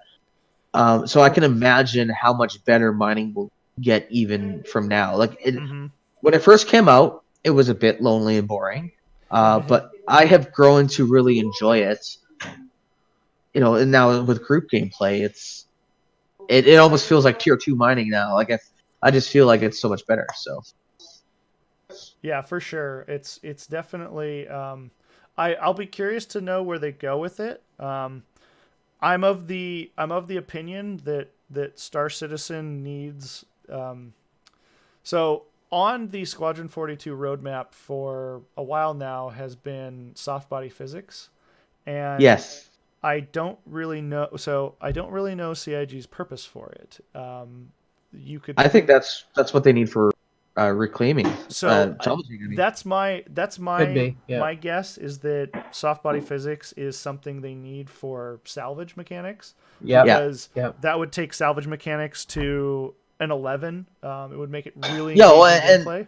That's yeah, true. I've been saying that for a year now. Like every time I see soft body physics on the roadmap, I'm like, that's what CIG needs for salvaging. It just makes sense, you know. But it will be, well, I think they need, so I mean you can kind of go down the rabbit hole. Is we need soft body physics for boarding ships. I mean, how else are you going to do something that crashes into a capital ship? No, that makes a lot of sense. Are you just gonna clip geometry through itself and make like a boarding ship layer where you kind of peel away the skin? It's like it's gonna look like shit. Where that's not a great if you immersion actually there. do bespoke soft body physics, you could make a pretty realistic boarding style, and that in my mind seems more in line with what they might need for Squadron 42, especially because we know that the Van Duel have boarding craft. Yeah, they have that kind of boarding craft. What is it called? The cleaver.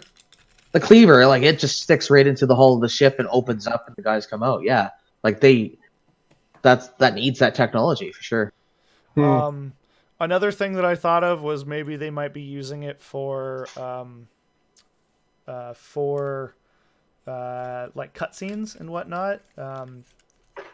Whether or not that is actually what they need it for is questionable, but it doesn't seem outside the realm of possibility. No, I agree. Especially like I think they had tech demos before where they showed how like hulls are supposed to be like fabric almost, and they can be torn away.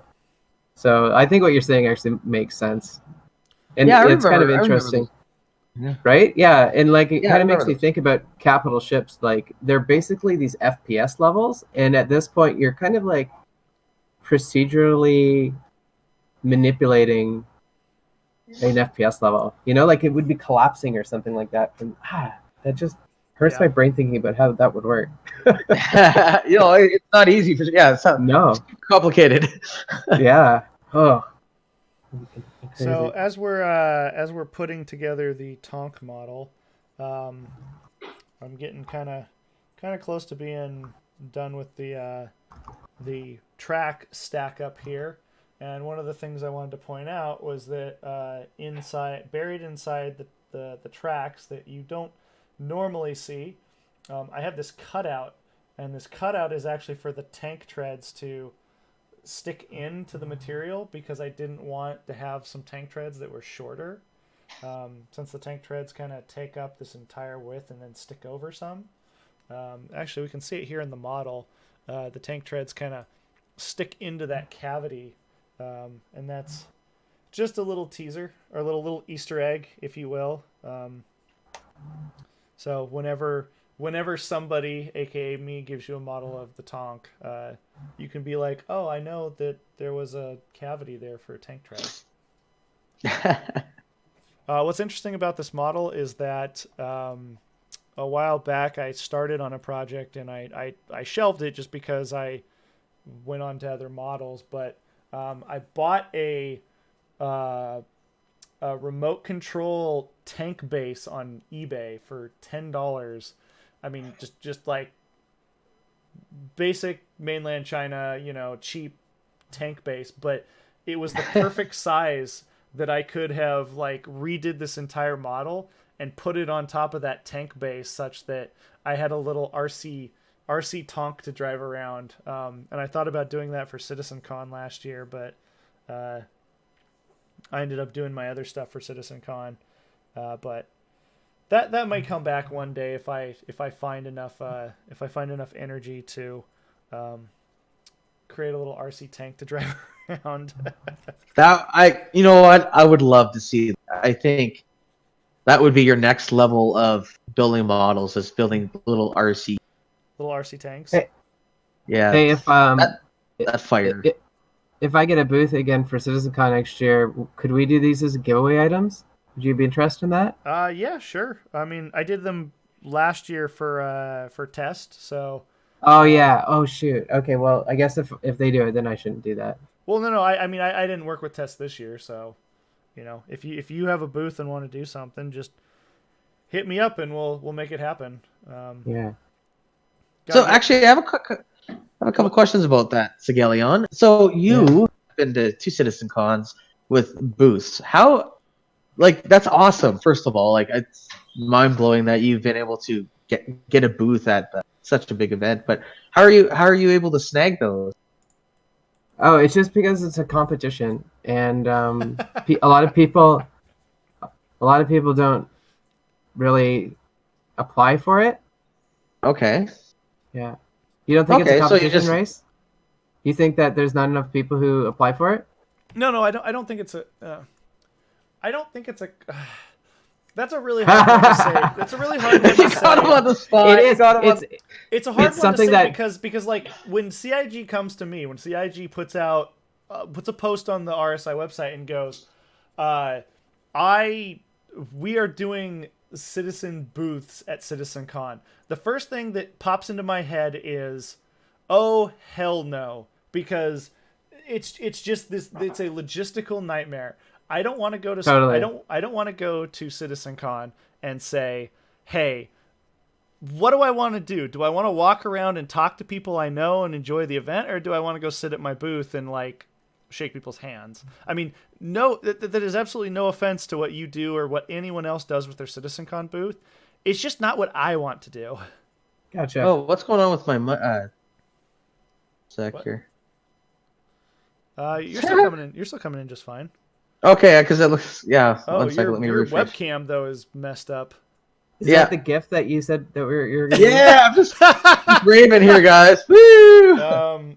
That's actually kind of interesting. I want to see if I can. Okay, let me refresh. I don't know what's going on here. Let me see if I can add that GIF to the stream. Yeah. No, don't. That's so Yes. bad. You have to fix your webcam before I. And you're not Let me- allowed. let me- You're not allowed to drop the call because. Oh, you're not going. Sigelion- Oh, how's that? then Sigelian's face will become all of the webcams. In Discord, Yeah. it still shows that I'm fine. So That's absolutely Cosplay. hilarious. That's so absolutely it's on your side. It's on your side. But Sigelian still works. It's not my fault. No, I'm coming in clear on Discord. Yeah, no, your voice is coming in. No, but like my video is too. Like I'm. Oh, Totally really? fine. Oh, it's Yeah. okay, huh? Yeah. But you know what? That's a fun gift. Let's you just. know what? looks like I'm rocking. Turn off your webcam and turn it back on. How do I turn a Okay. webcam off on a laptop? If you go to the Discord stream where our webcams are, next to the leave Okay. call button is the turn on and off camera. Yeah. Let's see, Terrapin. No. I did that for the Gladius, actually. The gif of me flying it through the backyard. This is Alright, I'm probably gonna- going to dominate the stream window here for a second, so let's just... There we go. Oh, look at Sigelion! There we Whee! Yeah. Look at that! I love your GIF. Oh yeah, it works too. That's the gift. Oh, I There see. you go. It's working. There we go. Yeah. The webcam of Spectre works. Yeah. All right, I'm turning it back on now. Sorry, GIF over. Oh, boo. Boo. I'll get rid of it. Boom. Oh, it looks like it's working. It works great. Why didn't you leave that GIF running? Just put it like in between one of us. Thing. There we go. There we go. That's better. Quality stream. Top Yep. 10. Yes. Top 10 Twitch streamer of the year. Yeah, we're doing this weekly, folks. Weekly. No. We're gonna have a monthly stream where we just don't care about being professional. So, well, thank you, Pyro. Yeah, the ships for CitizenCon was definitely an adventure, but I actually kind of want to do it again. Like, I wanna outdo myself, as much as that's probably not good for my health. I really enjoyed it. Like, I really enjoyed showing up with a box and having to go through security and show them every one of the models to make them realize that I wasn't carrying like explosives with me. Oh man. But and then I mean, when outside of the people who were in armor, I was I was definitely like the other person that just stood out like a sore thumb because I'm carrying this box that says Kraken on the side of it that's carrying 6 Dragonfly models, and I wouldn't give it up for the world, that's for sure. Oh, that's great. Man. Yeah, I really hope CitizenCon, or I really hope that CitizenCon this next year is in LA, because that is a guaranteed instant come for me. Yeah, I think I'd be going to that too. Kind of weird, but it's good. Yeah. It's like that's something to where, like, because one of my big things is if I do models, I hate flying with them, and I had to fly with those Dragonfly models to Austin, and it was just the stress riser of the century for me. I'm just like, oh god, are these models gonna make it, or and having to walk through security with like 6 Dragonfly models in your check-in bag is kind of interesting as well. So you should tell them about your ride up to Canada with the model in your bike. Oh god, yeah, no, the transport of the models is very interesting. Especially motorcycle was not a good transportation choice for models as well. But if it's in LA, I will drive down from Oregon to LA, and I can put them in the back of my car in a nice tough tote where they're going to be safe, and it'll be a great time. I don't have to fly. But yeah, so as much as these models are strong, there's parts of them that are sometimes weak, especially my older models. I didn't put a lot of geometry in them that helped stiffen them up. It was just kind of a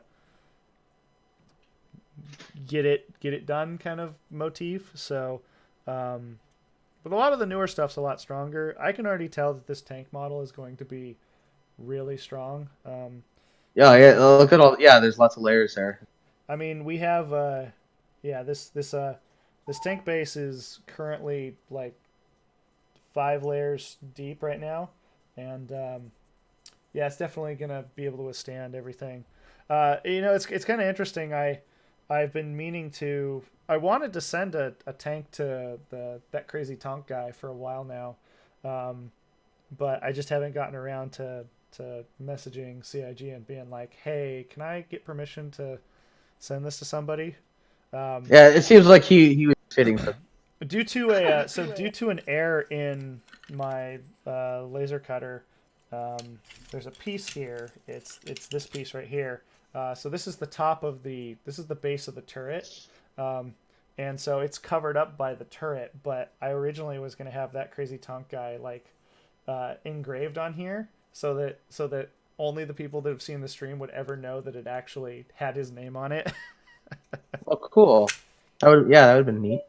But I want to send him one. It's just I got to get around to getting permission for it, and then, I mean, maybe I'll send him this one. Who knows? As much as I love having my models and displaying them around the house, there comes a point when you have too many models and not enough real estate, and it takes forever to dust them all and keep them clean. Yeah, I've seen your table. It's full.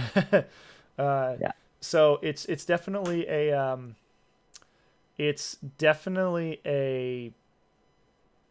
balancing act of like being able to display it and being able to show off what I've done, but also not getting to a point where it looks like you're a crazy person that just does this for a living, and now his house is just a dusty mess of models.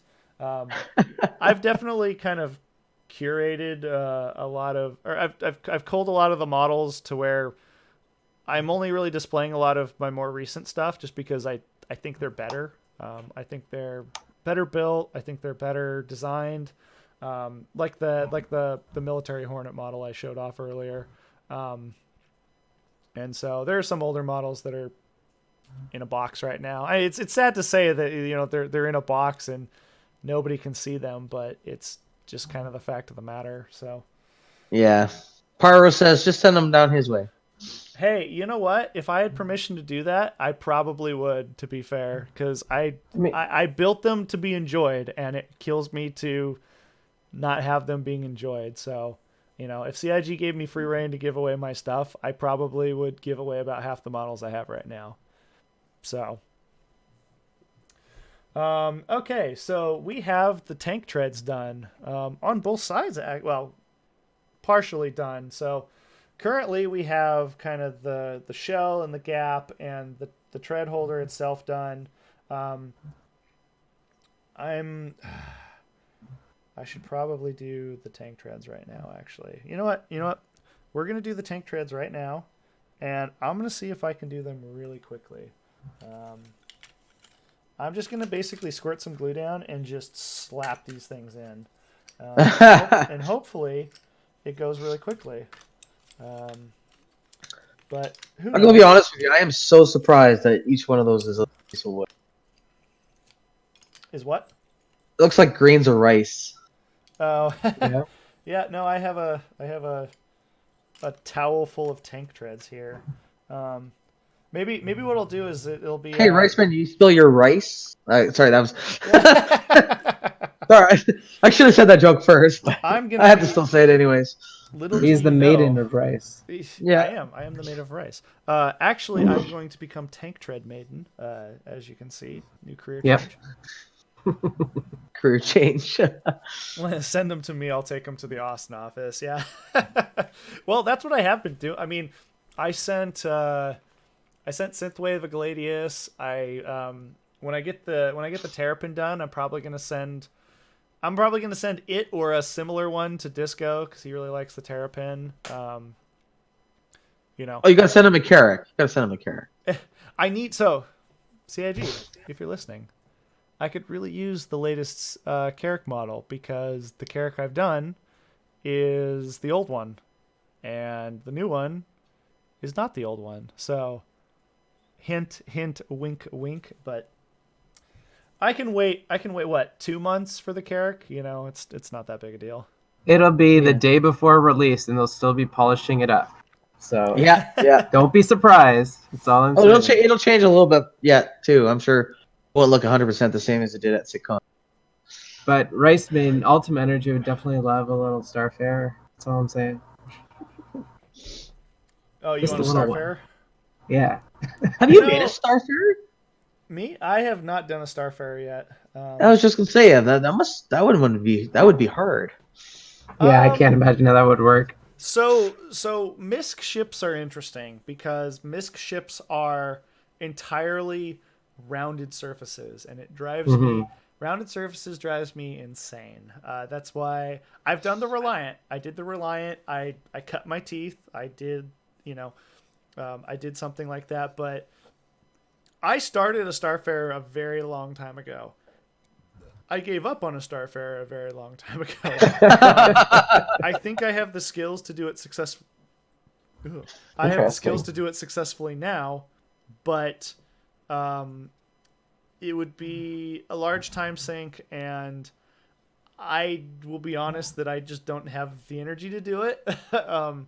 I typically do ships that I like, and the Starfarer is not one that I am innately, drawn to. So, but it's so shiny. I like the Gemini better. I mean, hey, you like the Gemini? Oh yeah, yeah. I like the military look of it. Yeah, I'm a Gemini fan. I don't own Gemini, but I'm a Gemini fan regardless. I used to have a Gemini for the longest time, but I keep turning into like an Endeavor or something else that's $10 more. That hasn't come out yet. So I'm trying to figure out a quick way to do tank treads, and I'm failing at it right now. Nightlane says, "Are you sure this is not a Land Raider?" Not a what? Land Raider. I think that's a Star Wars Ewok. Oh.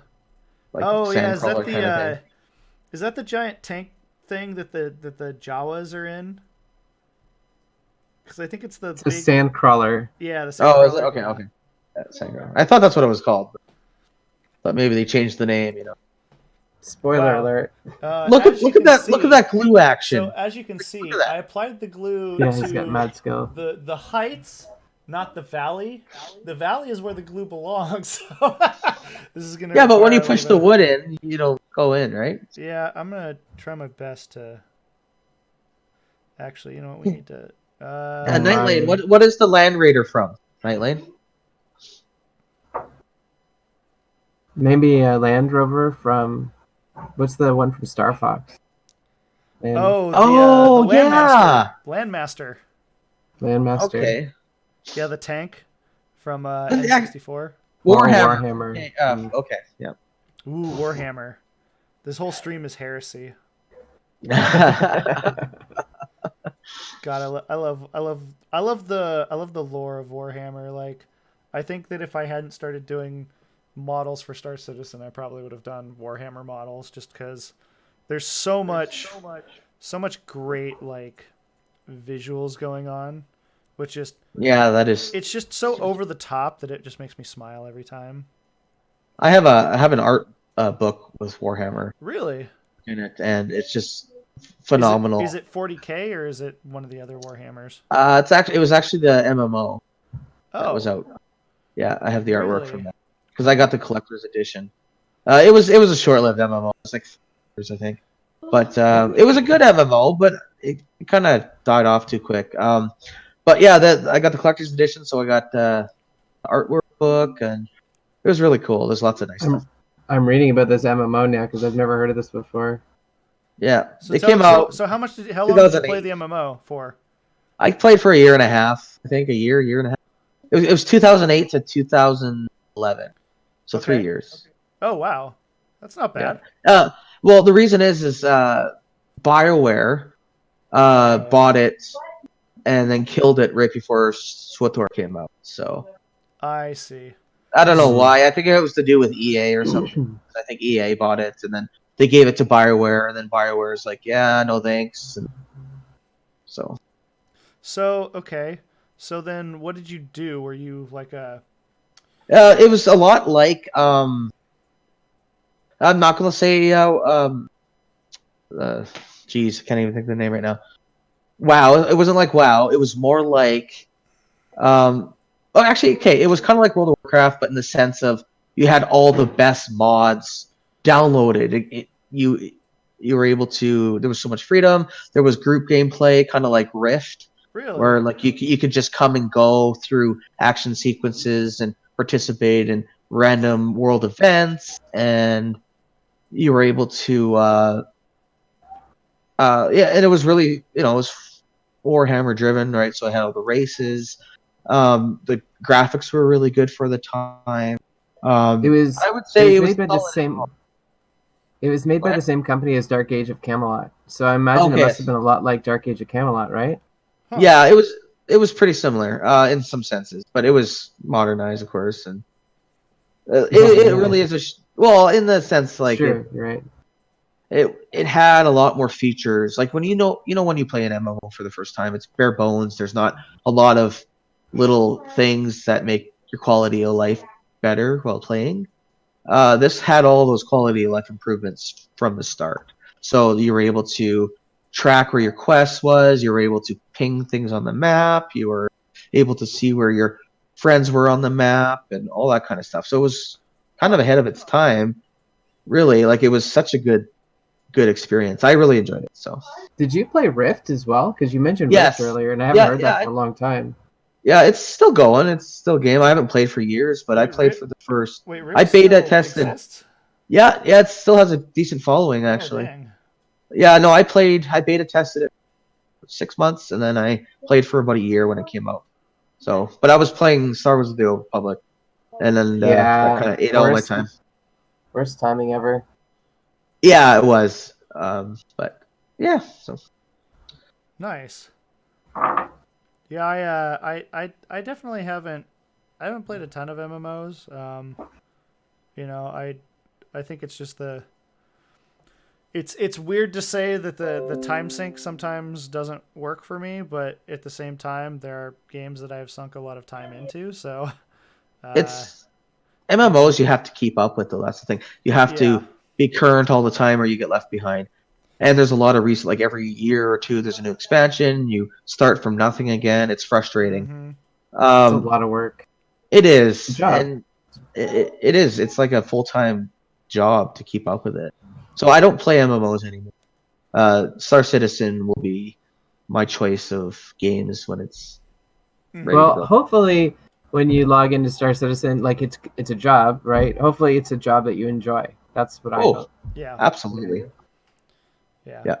Well, it's an interesting thing because like I've always viewed Star Citizen as like Star Citizen almost sets the goalpost of where like I recognize now that I'm like busy and doing things, but it would be really nice if by the time Star Citizen is released and is a full-fledged game, I would be to a point where I've made it far enough in my life to where I actually have like a business or something that can make money while I play. It gives me the freedom to play Star Citizen. It's almost like it sets this criteria that I want to play Star Citizen, but I need to work hard now so that I can afford the time for myself later. Yeah. I don't know. Yeah. Just kind of a weird.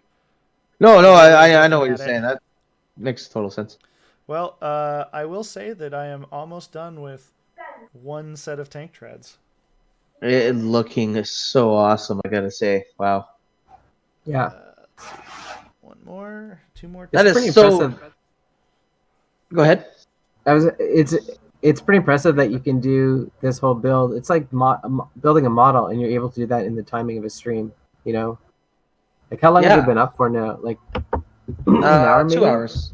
Hour and 45 minutes. Hour 45 minutes. Yeah. Oh, cool. Well, that's Yeah, one. no, tank that is tread that done. is impressive. Like you got a model and a half built.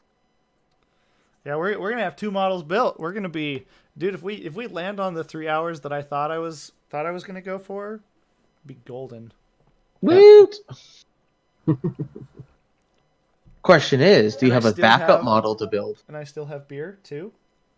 Man, this stream is amazing. Beer models. See, now the pro play would be the next time I stream, I have 3 people streaming and building models at the same time. Mm-hmm. Oh wow.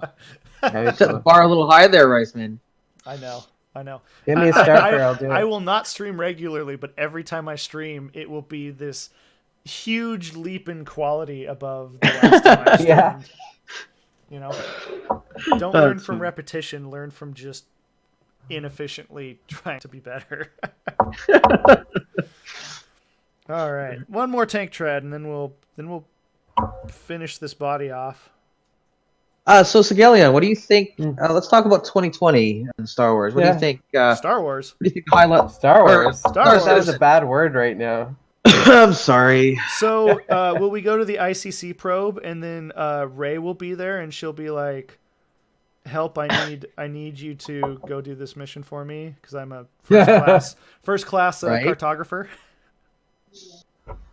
So, what are your thoughts on 2020 there, Sigelion, with what we got to look forward to? Well, I would say that hopefully there's some progress around Squadron, but I think that we're going to get Crusader, and I think that we'll get a capital ship, and I think that capital ship would be a Kraken. And I think if we can get those 2 things before end of year, then I think that would be cool. You think we're going to get the Kraken before the end of next year? I think we'll have a capital ship. What ship is that going to be? You know what? I think Sigelion's right. Yes. I do agree with you. I do believe we're going to have another capital ship because CIG proved with the 890 that capital ships can be in game right now and not affect the performance of the game. And not everybody's busting out the 890 either. Like people, like I have an 890 right now, but like you can use it whenever you want, but you still use your small ships. Like you're not just taking that wherever you want, right? I just fight Caterpillar. Yeah. Well, that's the thing is like if the recent PTU is any indication, a full Caterpillar full of cargo is harder on the server than an 890. Yeah. You know, I kept on 30K-ing the servers when we were testing. spawned a caterpillar full of cargo and it kept on crashing, and It everybody was was like, "Yeah, stop doing that." you. You were the Yeah, I was problem. doing. I did that for like 2 hours. I didn't know. I didn't know for a while, and then I did know, and then I just pissed people. Oh shoot! I'm dripping glue. I mean, eventually that'll be solved. Yeah. Yeah. But yeah, I can't wait for Crusader because that capital shipyard is just going to be the most beautiful thing ever. Oh god, I know. Frame rates though. All the concept art for I forget what the landing zone's called. Orison. Yeah, Orison. Yeah, I think so. You're right. Yeah. The concept art for that is so gorgeous. I know. Yeah. And if CIG is any indication of what they've been doing, they've been sticking really close to their concept art. I've noticed that. Yeah. Area 18 looks pretty similar. ArcCorp. They even have the white cat. Yeah. They nailed that concept art. Yeah. I was like, absolutely. I remember looking at that, being like, haha, white cat, we'll never see that. Nope. Yeah, no, it's pretty cool. On that kind of subject, I think it goes along to this idea that they're trying to give the leads more control, as in like kind of knowing what Chris wants.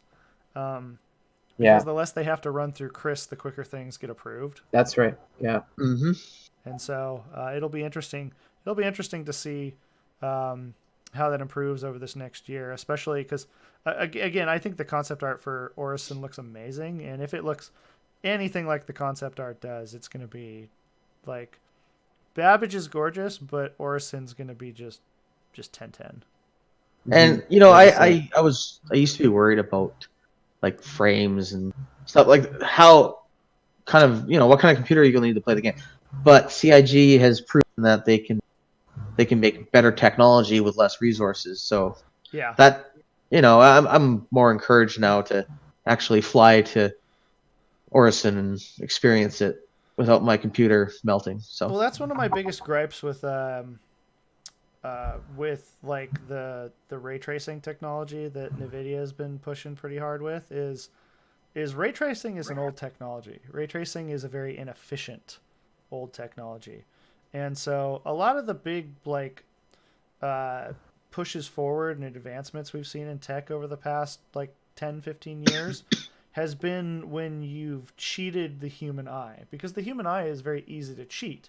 And when you do so successfully, you can create something that looks wildly gorgeous for a tenth of the hardware load that it would otherwise cause.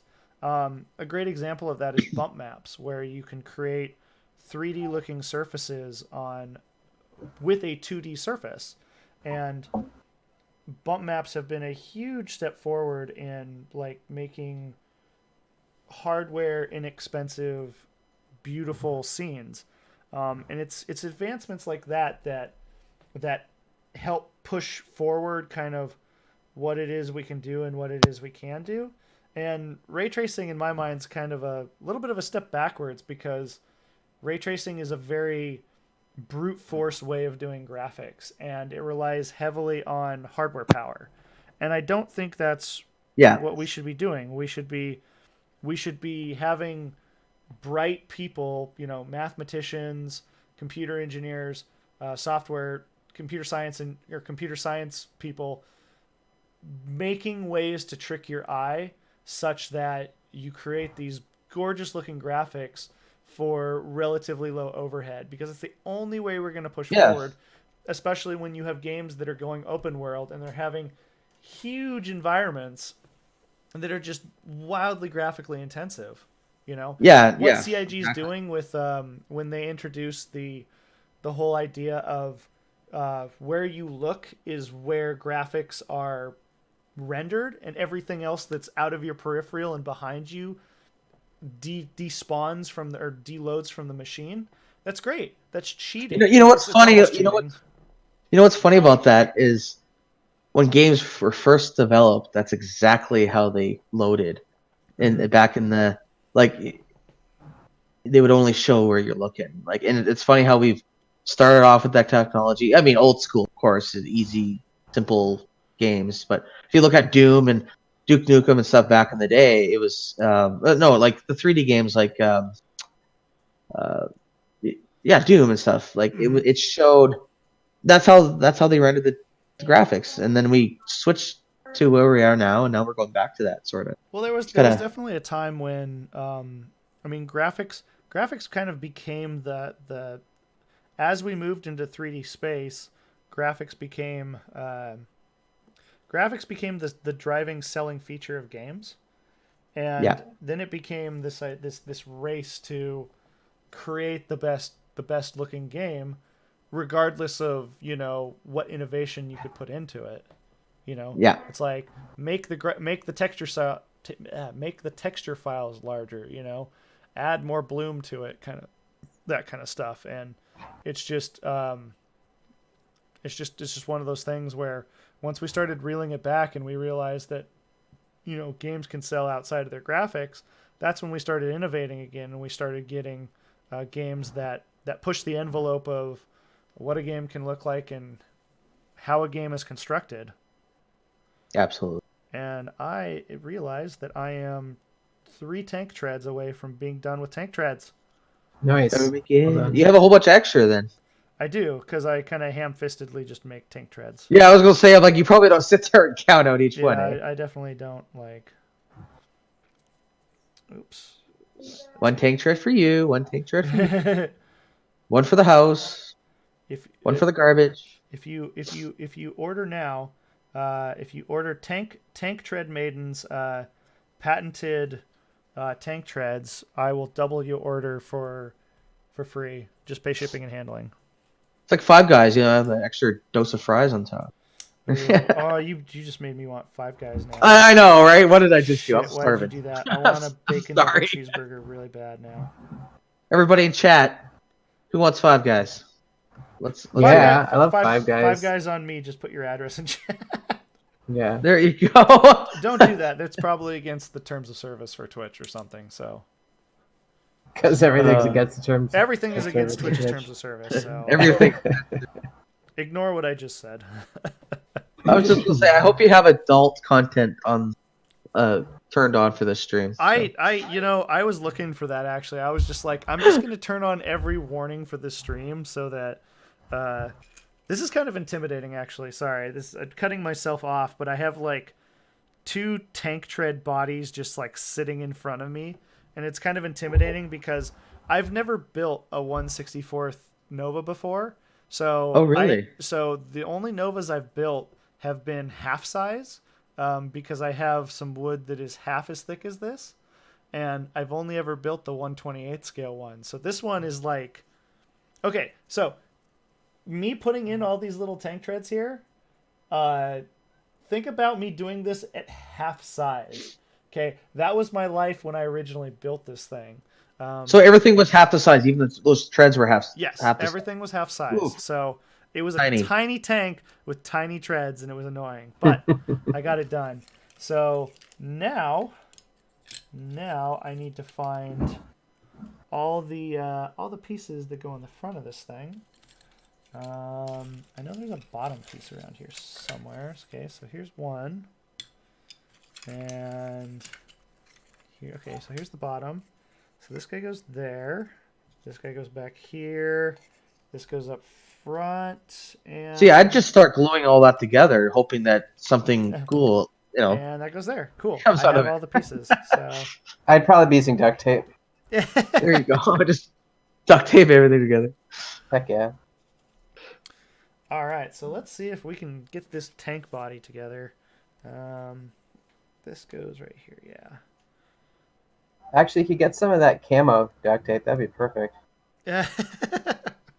Actually, he's not wrong. Like, if you put that over top the wood at the end, it'd be pretty cool.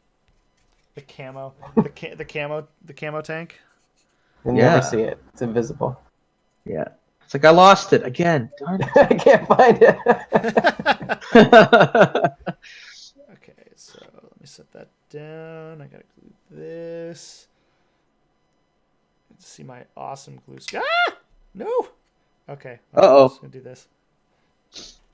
We're just gonna. Oh no. There we go. Okay, I've succeeded in Succeeded in recovering. Houston, we do not have a problem. Okay, and then this guy goes right here. Oops, gotta put some more glue on here. This is very impressive, Rice Maiden. Seriously, there's just Yeah, it's so like, detailed. I'm just looking at it like, huh, I couldn't do this. I mean, it's so. You know, I've never, I think I've done one stream. I like the only time I've ever streamed was a stream where I forget what I was working on. I think I was working on the Idris, but it's like I've thought about streaming my model building process, but in all reality, it's just kind of a sad like me on a Friday night drinking beer modeling, and I was telling Spectre, it's like if it was just me modeling, like it's probably just me sitting here like mumbling to myself about the ship and how much I like or hate a certain feature. So um you know, it's crossed my mind with like the idea of sharing what I do in like all stages of the process, but I'm very conscious of like it being potentially boring or like something that people aren't going to find enjoying to watch. Well, the thing is, our community at this point has so many different people, so many diverse ideas and minds. Like, there's always going to be somebody who would want to watch this. Yeah. That's very true. We hit my goal actually for today. Like, I wanted to hit. I thought today's stream would be a success if we hit 15 concurrent viewers, and we hit 16 at one point, and I was like, yes, that's awesome. Woo! You're coming up in the world there, right? I'm coming up in the world. Twitch partner, here I come. Yeah. Twitch is gonna. I'm gonna be in YouTube Rewind before you guys know it. YouTube Rewind. Oh man. That's how Star Citizen hits the big time. Is Rice Maiden models on Twitch YouTube Rewind. There you go. Oh yeah, sorry, I'm doing this gluing like off camera. I keep pulling back because my. At least you're not trying to drink it. You know. Again. I don't know. It might be. I haven't drank it. It might be good. Guys, I have to mute myself for don't. a minute. Please excuse me. Okay. Oh, no worries. Yeah, no worries. We're just building models, and this tank body is like coming along. I'm actually quite impressed. Okay. All right. So currently we have like a tank body here. I'm impressed we're this far, and we've got like a little less than an hour to go from my original estimate. So I think we're gonna nail it. It looks pretty good. Like, look how thick that is. Like, oh yeah, this thing feels like this thing feels like a beast in my hand. Yeah, I bet it does. It's like sturdy. How heavy is it? Like half a pound or like? Yeah, it's probably about a half pound. Something cool. Like that. I don't understand what you mean. You mean a kilogram? Oh no, I'm talking about Canadian weights, man. Canadian weights. I'm sorry. This is about not 0.5 barrels of maple syrup. They're actually, yeah. Wow, I can actually like set it down now. It's actually a tank. All right, so let's see. I haven't looked at this model in a while, so let's see. So I have how many maple syrup containers do I have to give you Yeah. for one of those tanks? No. So we are almost at this point. I have to. Let me get rid of some of these. So things we still have to do on the body. I still have to install the spacer. Actually, you know what I'm going to do? I'm going to install the top. Yeah, that's what we're going to do. So we're going to install the top right now. So this top piece that was supposed to have Crazy Tonk Guy's Twitch account on. So that guy will go right there. And then we'll also install this front piece here. And that'll go right there. And then we'll install the back. We'll install the side skirts. This will be done. We'll set it aside, and we'll make ourselves a turret. Wow. It's kind of satisfying putting those big pieces. And it's like, Yeah, the big pieces are boom. nice to go on. Yeah. All right, so we can get some of this guy going here. And I actually modified this model for this stream. One of the things that I had actually done was, if you notice in the model, I have kind of these notches here where pieces interlock. So you can kind of see it here, you can see it here, and then to some degree this piece as well. My original model didn't do that. And that was a big, in my original model, the centerpiece here was actually a couple 3D printed pieces. That kind of held the shape. And in all fairness, it wasn't a good solution. It was kind of clunky. You didn't really get a good feel for how it all went together. And so you ultimately kind of just struggled a little bit to get the tank to be square. But I made a bunch of these little tabs. It's something I'm doing on newer models, as you can see here. And obviously back here as well. And it just helps everything fit together way, way better in the long run. And so so this tank is actually the first time I've built, you could call a Rev B of the tank. A Rev B Nova. So nobody else in the world has this. Even though I've given away, I think I've given away one of these, one or two. I think I've given away one of them. Blue, actually, from the concierge chat. I sent him. He's the one I've given it away to. I sent him it to New York. So he's the only one with a tank outside of me right now. But oh, cool. Whoops, I scooted that on accident. Okay, so that piece can go there. And look at this. I've got a tank on my desk right now. Everyone's jealous. I love the way that looks. Like, I really do. That's cool. Yeah, I just noticed MF in chat. Oh, interesting. He had a snowflake by his name, and I didn't know what that icon meant. What's it mean? Jinra? Oh, cool. Jinra? Am I pronouncing that right? Welcome to have you on the stream. We're in the middle of building the Temporal Nova. If I can scoot over here, we've already finished today the P-52 Merlin. It was kind of the teaser, little easy model to put together for the stream, but now we're on to the main course, which is the Temporal Nova. And hopefully here in the next hour or so, we'll get this guy finished and we'll have a full-size tank to... Actually, I really like the size. I might just keep this on my desk, actually, when I'm done with it, because I really like this, and it's going to fit like perfectly up here on my speakers. Now, I like that size, actually. I can't imagine what the size is. That actually seems more fitting. So let's see. We have to put on the side skirt pieces now, and these side skirt pieces fit right in here, just like that. So let me get some. I hope this piece is dried enough for us to set it on its side.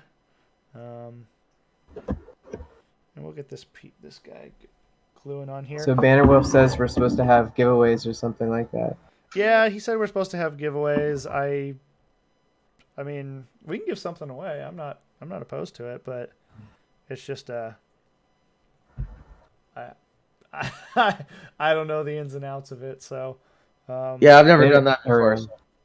Yeah, giveaways are so complicated. That's why I hardly ever do them. Oh, okay. I was gonna say you must be experienced with that. I haven't done a giveaway in a year. Really? No, wait, has it been a year? No, maybe I stopped 6 months ago. A guy gave me like a bunch of stream keys, and I just spent them over the year giving them away. I mean, I guess it does help. Maybe I should restart doing that.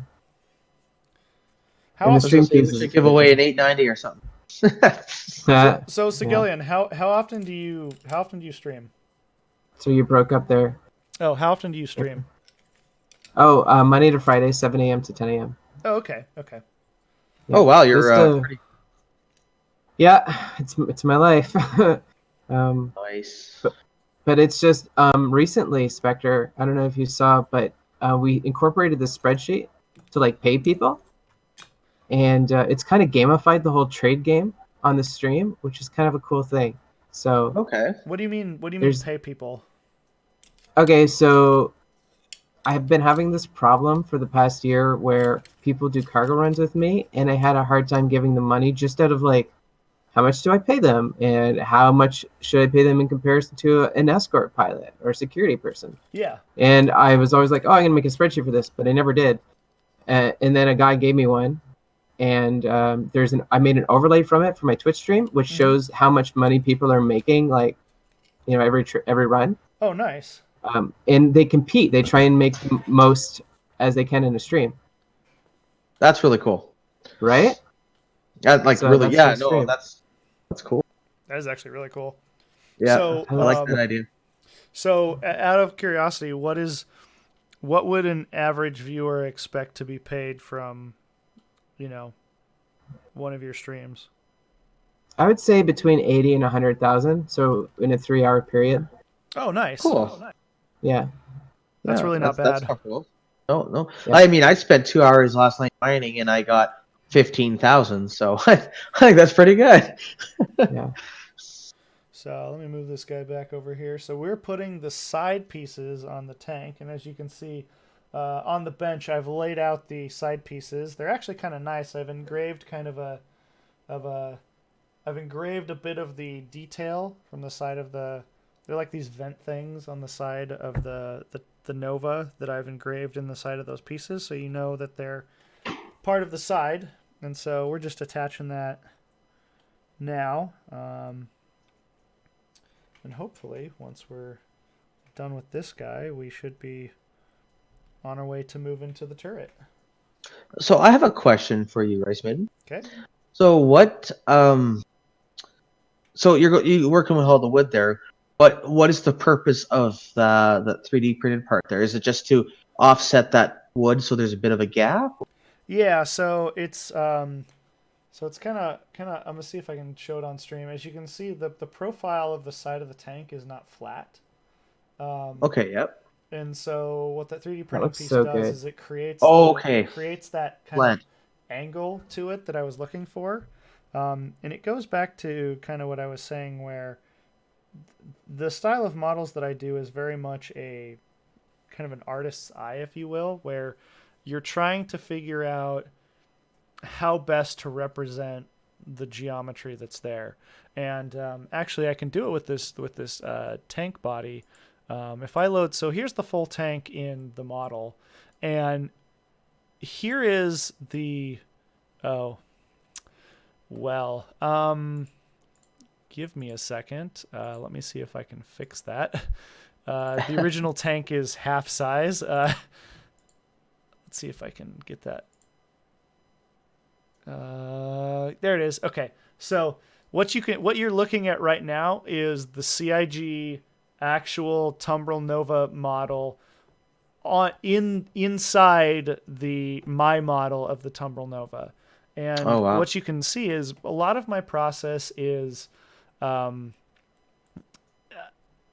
like to use the word tracing, even though it's not, tracing has kind of a negative connotation with it, but I use CIG's model because, so here's the original Tumbril Nova model, and I have to come in here and go, how do I best represent what is shown here with what I want? And you can see kind of, there's like a giant air gap here between the tanks and the side body panels. And so I have to come in here and I go, okay, how do I best represent what I'm seeing here in my own style?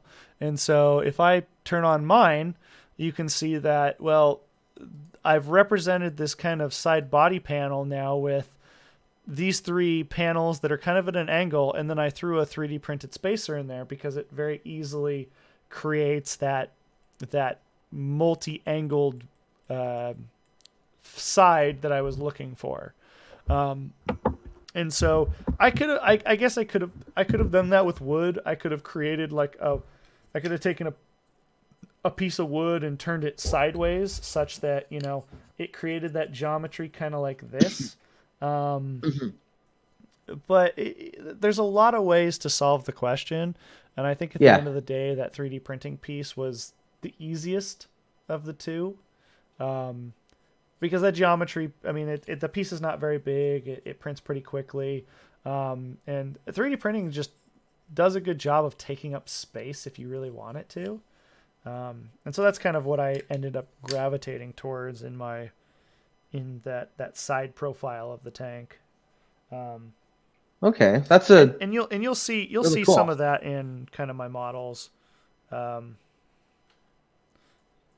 that piece kind of came off. I gotta hold that piece down so it I'd like to dries. ask you a question, Race. Sure. What is your opinion of the Tonk as a vehicle? Ooh, what is my opinion of the Tonk? Well, my personal opinion is that I like it. I think it's a cool design. I like it from a purely fantasy sense because it to some degree ticks a little bit of that BattleTech kind of design in me. I grew up on BattleTech. Like I have the technical readout books from BattleTech, and I have had them since I was a very young child. And I looked at the drawings and I looked at the spec sheets and everything, and I just enveloped myself in that. And so this tank very much fits into that guideline a little bit, where you just kind of have that feeling that goes along with it. Now, I get that there's a lot of people that think that this is a terrible tank, just as a modern tank design would go. But as a fantasy tank, I don't really have a problem with it. It works for me. I like it. So I mean, there's only so many ways a tank can look. I mean, let's be honest, right? Like, true. 900 years is not going to make a tank look so ridiculous that you don't know Mhm. that it's a tank, right? I mean, like, that's the thing. At the end of the day, it needs to look like a tank. Yeah. And I think CIG hit the mark pretty decent. So, I mean, yeah, there's things about it that could be different, but so. I Right? wouldn't be Yeah. surprised if we got the Tonk this year. Yeah, I would love. Yeah, I'd love it, to be honest. If we got a Nova this year, well, okay, so here's the question then. What other, I mean, so we have the X1, we have the Ranger, and we have the Nova. And that's basically it for ground vehicles, right? Like, we don't That's have true. any other ground We vehicles. need a lot of ground vehicle stuff. Oh, shoot. Like, CIG is going to need to flush out dozens to really make ground combat so diverse, like Battlefield or. Sure. That's what Yeah. we're going for. That's the big thing, I think, is like get the Tonk out there so they can start hammering out the tank warfare gameplay. Yeah, because in my mind, I mean, like, I'm curious why they built the ballista like straight to flyable, like that. Yeah. That doesn't make any sense in my mind. We don't have any outpost gameplay. People aren't defending ground outposts right now. I don't know why they made that straight to flyable, and so it makes me curious as to what they're trying to do, if it was just kind of a ground experiment, or if they wanted more, like, if they thought that it was going to be that huge of an emergent gameplay driver. It's an odd choice, but if it leads to more ground stuff for us, then that'd be cool. I mean, I would have preferred to see the tank first, honestly. Yeah, I mean, on its own, the tank would provide, at least in my mind, more gameplay. Because, you can have tanks shoot because each you other. could have a tank battle, and that would be awesome. Yeah. And then you have people in Cyclones running around, like Cyclone TRs, just, Yeah. It would have been a better CIG kind of. Sometimes the reasoning behind things, I don't know what they were thinking there, but okay. I mean, At CitizenCon, they had their demo of the new game arena, and they said that the Ursa was the most powerful vehicle. and I think that's kind of interesting because like that's kind of the beginning, the entry level of the tank warfare. So Yeah. Yeah. Yeah. The Ursa's actually pretty effective. So did you play it at CitizenCon, or did you play it at CitizenCon? no, I work the booth because that's what I do. Oh shoot. That's actually my jam. I'm sorry. Oh, that's fine. I was just curious because all of the reports I've heard about that new like game mode are just absolutely positive. Like it's going to be Oh, that's good. the best thing since sliced bread. Oh, cool. Nice. Which would be great for this game. I mean, if we got a wave of people in here that are playing it because of that, that'd be fantastic. I mean, it's great for CIG and whatnot, but See, I'm a firm believer that CIG market Arena Commander and this new mode that they have and Marine Commander as standalone games for consoles, or even make them free to play to draw in a huge chunk of people into the Star Citizen universe. Because Squadron Star Marine could be its own game, really. I mean, and if it could Arena Commander, it could just be an arcadey shoot 'em up game, and there's no reason they can't build those out a little bit more once Squadron 42 is out. It'd be huge for marketing. Yeah. Well, I especially you have to look at like that sort of Battlefield kind of arena that exists right now. I mean, you look at like Apex Legends. Apex Legends is free. So what is Star Citizen? Is Star Citizen going to make that game mode free? Like, is that the goal? Because I mean, free is definitely the name of the game right now. You get a ton of people into your game by making it free. Yeah, and then you can have discounts for ships that they get to test out. So, say for example, they are doing tank warfare. Maybe they get a 15% off coupon to buy their tank for the PU or something. It'd be incentive for, and that would be their microtransaction for, like, I could see that work. Yeah, I really hope CIG doesn't fall down the rabbit hole of like. I mean, I'm okay with CIG selling stuff the way they've done because it's like you're paying money and you're getting what you want. It's a win-win for everyone involved. But the second CIG would start doing something like pay money for a premium currency to like roll for a chance to win things that you might get. It's like now we're going down the road of like every other game out there. Well, they did say that they wanted to sell currency as their primary source of income. That's different, sort of. I mean, Is well, sort of. Okay. Different. Well, it's different in the sense that it's not that hard to earn 25,000 UEC when it costs you $25, right? Some people just want 20. Like, how much are you allowed to buy a day? I think it's $25 a day. So, say they up that to $100. That's not going to be game breaking. 100,000 UEC is not going to cause you to get a huge advantage over somebody. It's just saving you an hour and a half of gameplay to allow you to kind of get something done a little quicker. So it depends on. I understand what you guys are saying. Like, yes, it's not different, but if they limit it strictly to a small amount, just so somebody gets a bit of a boost, say, oh, hey, I have no fuel money. I need 50,000 UEC to fill up my Starfarer. Well, there you go. Quick money for CIG, but it doesn't break the game.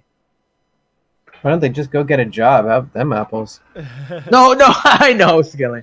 But you know what I mean. Like, it's kind of like, I don't want CIG to go down that rabbit hole. No, but I'm just saying if they leave it to where it is now, then yeah.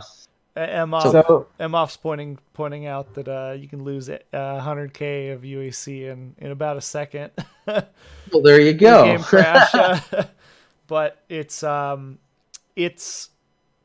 interesting from the standpoint of, there are people that have over 1 million starting UEC right now just because they've bought 25K UEC every. But that's a bad choice.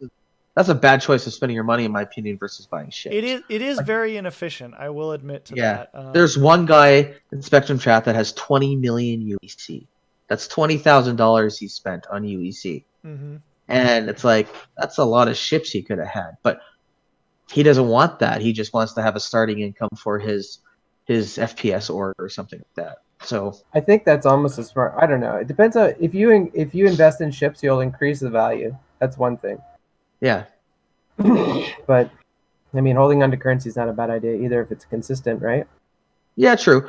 No, having some currency makes sense, and that's why I have 150,000 to start off with. It's just enough to outfit my character, maybe get a few new pods for upgraded gear for my ships, and there I go. So, I'll be curious to see what. Oh shoot, my tank had glued itself slightly to my towel. Uh-oh. But it's okay Towel now. needed? Oh shoot! Ah! I picked it up too soon. Picked it Uh-oh. up too soon. I lost my rear armor. Now we do have a problem, Houston. My tank needs its armor. Maybe someone can pay me 10 billion in stream points, and I'll shoot it with a BB gun. And then we can. So you were talking about making RCs. Well, that'd be cool if you could make a little BB gun. I've been approached by people who wanted to do like RC versions of my models, and while I have a small interest in like RC airplanes, I recognize that there's a lot more to. I keep touching the model in places. It's not fully dried yet. There are definitely parts to like RC airplanes that I don't know a whole lot about, and so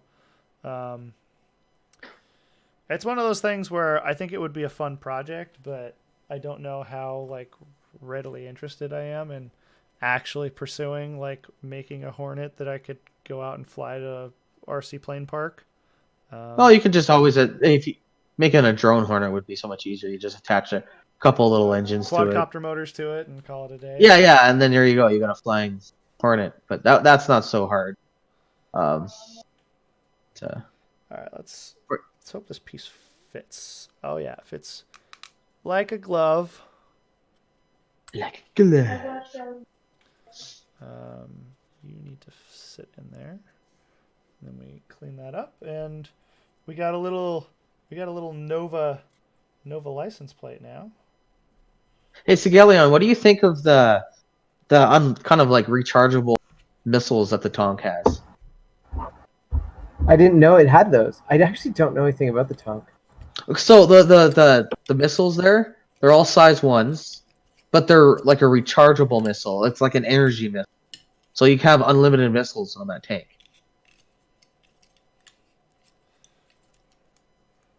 Just wondering what He's gonna. Well, are you looking it up right now? he's like, okay, I gotta educate I myself. gotta look up this game-breaking feature. Sorry, Sigelion, I thought you knew about it. No, Okay. no, I don't really like any of the military vehicles. I honestly don't know anything about it.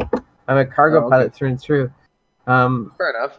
So I don't know. You know what though? I don't believe any nonsense about concepts because they're gonna change. So whatever happens, they'll balance it. Fair enough. That's cool. I think one thing that's cool about it though is that there's like a multi-crew tank. So I think that'll make for a very fun gameplay maybe. Yeah, for sure. And especially after seeing the mole Getting and how guns, fun it is. Sorry. Yeah, the multi-crew. I think the multi-crew gameplay is starting to really become. Yeah, because we haven't really had a multi-crew ship yet. Like, I mean, not really. Like, yeah, we have lots of ships that are multi-crew, but you don't need those extra people. Whereas the mole, you do, really. Yeah, that's what's really exciting, I think, about the mole is Yeah. This is the first time we really need multi-crew, or it's a really good benefit. Yes. What a smart way to do it. See, I honestly think that CIG has the best and brightest people in the industry working for them. So I trust their judgment 9 times out of 10. Nice. 9 times. Doctors recommend. Doctors recommend your daily dose of CIG is good for Dose the of heart Star and Citizen. health. 9 out of 10 doctors recommend that you pledge for CIG right now in order to extend your life by 5 years. There you go. I'll believe it. All right, so I believe our tank body is done. Woo! We have a body of a tank with treads, and we're ready for the turret to get going on this guy. So let me find a place for this somewhat out of the way. So Yeah, don't put it in the garbage, Rice Man.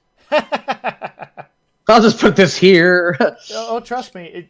My biggest concern was that I was going to go through this and realize that I was missing a piece of wood, because that's harder. Going to the trash can is like out, like through 2 doors. Going out to my laser cutter is through like 5 doors in the backyard. So it's it's a little bit more of a concern when I'm missing wood pieces than I am missing 3D printed pieces. But we're gonna see if this thing follows through and we can actually finish it. So, so let's get on to the tank turret. Let's get rid of this body. Yay! I've been looking forward to this part. Yes, me too. The turret. Hey, so Sigelion, are Yeah, you for sure. are you gonna be hauling cargo in your Carrack? I don't think we'll have to see. I mean, no, probably not. I mean, Caterpillar is probably going to still rule the skies. The reality is like I'm now paying people, so I have to do whatever's profitable. So Makes sense. We'll have to see. I don't see the Carrack really being worthwhile for cargo because they're probably going to balance it that way. The Caterpillar is just going to be the cargo ship. Yeah, whatever. I do like how it has the same modules as the Caterpillar, though. It's pretty... I agree. Yeah, definitely worthwhile. And it'll make the Carrack a more diverse ship and like maybe a more frequent ship in the verse as well. Yeah, which could be kind of neat. But no, you're right. The Caterpillar is going to be the king of cargo for. Yeah. Until we get the Hull series, and that'll be a whole change in the economy. You know, And I bet you know what? I still don't think it'll break even then too. Like I still think a lot of people are going to pick the Caterpillar over an exposed cargo ship. I really do for stuff like you're not going to haul 3,000 UEC of medical supplies in a Hull C. You're probably going to use an internal cargo ship for that kind of stuff. In my opinion, maybe, but I just kind of think that it'll be balanced so that the Hull Cs will make more money or capable of making more money than Caterpillar. Yeah. So and also, so I guess I think that'll come out with Quanta. So I guess just to take a quick 2-second break. For those of us that are just joining you, we're here hanging out, drinking some beer, and putting together some models. We've already finished our... let's see if we can grab it. We've already finished our Merlin P52 model. It was a fun thing to put together, and but now we're on to the main event, which is putting together our Tumbril Nova Tank model. Woo! Feel free to ask questions. We're currently looking at the model right now on my PC, as well as my impromptu workspace, where I have parts and wood pieces strewn everywhere. We've just finished our tank body itself. It's currently drying right now, and we're starting on the turret. I've started laying out the layers of the turret to start building it up. And as you can see from the model here, the turret is kind of a mix of different layers. So as you can see, we have these pieces here that are a vertical layer. They're lined kind of in that vertical orientation to make up the gun.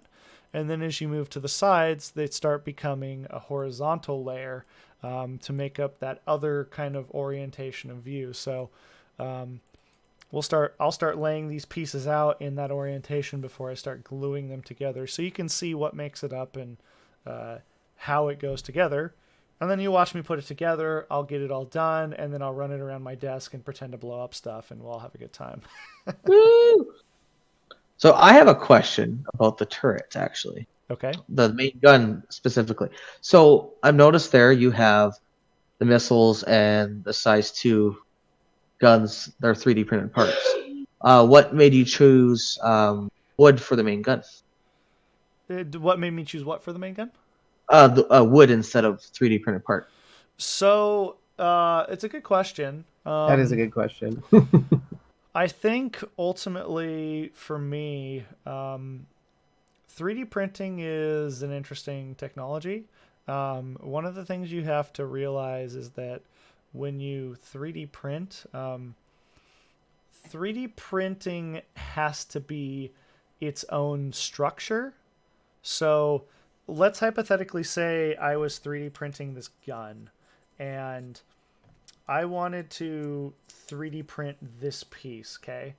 And I would have to probably 3D print this piece to get the best, 3D kind of detail out of it that I wanted in this orientation. So with the ass end down and the turret up. And the Okay. problem you run into is that as you 3D print something, as the higher you get, your 3D printing is putting forces on this part because you're building it in layers. And so when you get to the top of this part, you're putting a little bit of force on it as you're printing. And something this tall and this skinny, you start getting artifacts in your print because now your piece is actually starting to bend by those forces, and you're starting to get inaccuracies in what you're printing because it's starting to bend because of those forces. And so that's why I chose wood for this, because I can, even though, I could 3D print this and it would look more, I guess, like what the gun looked like, it would be a pain in the rear because now I'm introducing these artifacts into my 3D print that might end up looking worse than just you seeing this assembly and going, oh yeah, that's the gun. Okay. Does that make sense? No, absolutely. That's thanks Very for clarifying. smart. I was just curious because I don't know much about 3D printing, so It's one of those things where it's like it's interesting you asked that because it's one of those concepts that I just immediately did because I have the experience with 3D printing, whereas somebody else wouldn't know that. And so it's one of those things where like it goes back to the reason why I think 3D printing is a great hobby to get into, but one that you shouldn't think that you're going to be immediately great at, is that there's a lot of intricacies with 3D printing that people sometimes overlook when they get into the hobby. okay. But it's stuff that makes you a better observer at the end of the day. It makes you think more constructively about how things are built. Because a lot of people seem to think that 3D printing is this kind of like easy button. And to some degree it is if you have like a $250,000 3D printer. But again, $250,000 3D printer has a non-substantial material cost as well.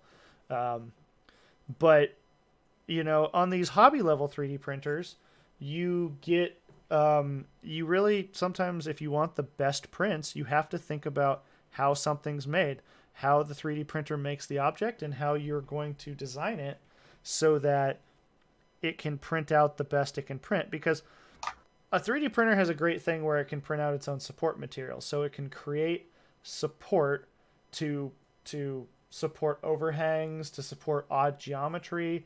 It can do that, but one of the downsides that not a lot of people think about is that you often take a hit in the quality of the print itself because of that. And so if you want a print that looks really, really good, you have to try to build it without support material. And when you learn how to design without support material, you can make really good looking 3D printed stuff, but recognize that it's its own art form itself. It's not this like, I snapped my fingers and created this perfect 3D printed part. It's something you have to think about. It's something you have to plan for. So I highly recommend it as a hobby. If you're mechanically interested, if you're interested in engineering, 3D printing is a great way to kind of get yourself in the mindset and also start creating things that you can use and you can enjoy. You're right. But just recognize that it doesn't come overnight. Absolutely, yeah. All right. And I want to work for you. Like, You you're wanna just work for like me? I want these skills. Like, I want to be your apprentice. It's amazing. Hire Just us, Rice I've Maiden. spoken to a Please. lot of people who do 3D printing, and I never heard anybody be as detail focused as you and like explain how it works. It's phenomenal. I think so. It's I've talked with a lot of people that do 3D printing and also um, do kind of this engineering as a side job, if you will. And it's it's interesting to talk to people because it's interesting to talk to those types of people because a lot of times they're very money focused and they're focused on how do they turn this thing that they do into a profession.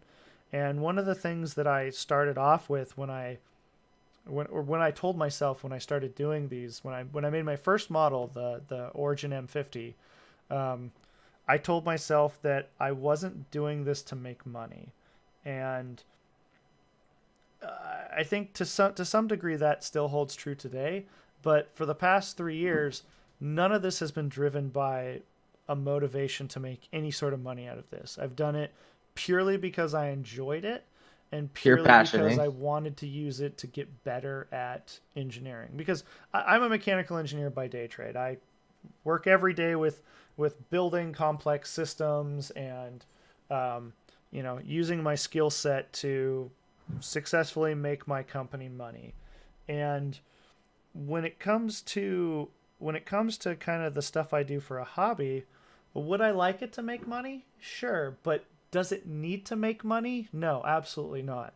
And that's kind of one of the things when I was talking about intellectual property earlier is that there's an avenue that I could make money with this. I could go to CIG. I could present a business plan. Um, but I don't think that's what I want. And so I look at this and I go, this is entirely just a passion project. It's something I Yeah, want to do. It's something I want to share with people. And it's something that if I've inspired somebody else to even at the very least copy what I do, then I've succeeded. I've succeeded in my goal in providing that passion to other people because I think that's what drives this community. You know, yeah. Oh yeah, people a don't lot of come to passion. Star Citizen and just innately go, I want to donate 50 hours of my time to creating this model of a Starfarer just because. You have to have a passion for it. And if I can give people that passion, it just makes the community that much better of a place. And me doing it without any desire to get any sort of money for it, it just is wildly better because having that monetary component for it sometimes clouds people's judgment. It's a big Yeah, it's a big problem I have with um, current day YouTube, if you will, current day content creators, where I completely believe in you being in control of the product that you create. This tank model that I have in front of me, I created this with my own two hands. Granted, I used CIG's tank to create the design, but the artwork of it is my own. And a lot of content creators I see today kind of give up a part of themselves for advertising and give up part of themselves for these deals to where it's like, okay, you've created this thing that's wholly your own, but then in the middle of it, you're like, hey, have you guys heard about squarespace.com? It's like, where did that come from? What's that for? yeah. It's like I wish I could pitch for squarespace.com. Can we do that? Hey, Squarespace, if you're out there, I'm looking for brand There you deals. go. Yeah. I prefer Wix. I'm sorry, guys. Yeah. No way. What? Just So because I only have I experience with. thought we were friends. and I recognize that my viewpoint isn't one shared by a lot of people. There are a lot of content creators out there that believe that brand deals and advertising is the only way they survive, and to some degree, I think they're correct. I think that's a true statement. But I don't believe in that. Like if I have to sell myself out to keep what I want to do alive, then there's a problem with that. And Yeah, it A lot of people don't hold to. A lot of people don't do that anymore. They sell themselves out because they want an easy paycheck.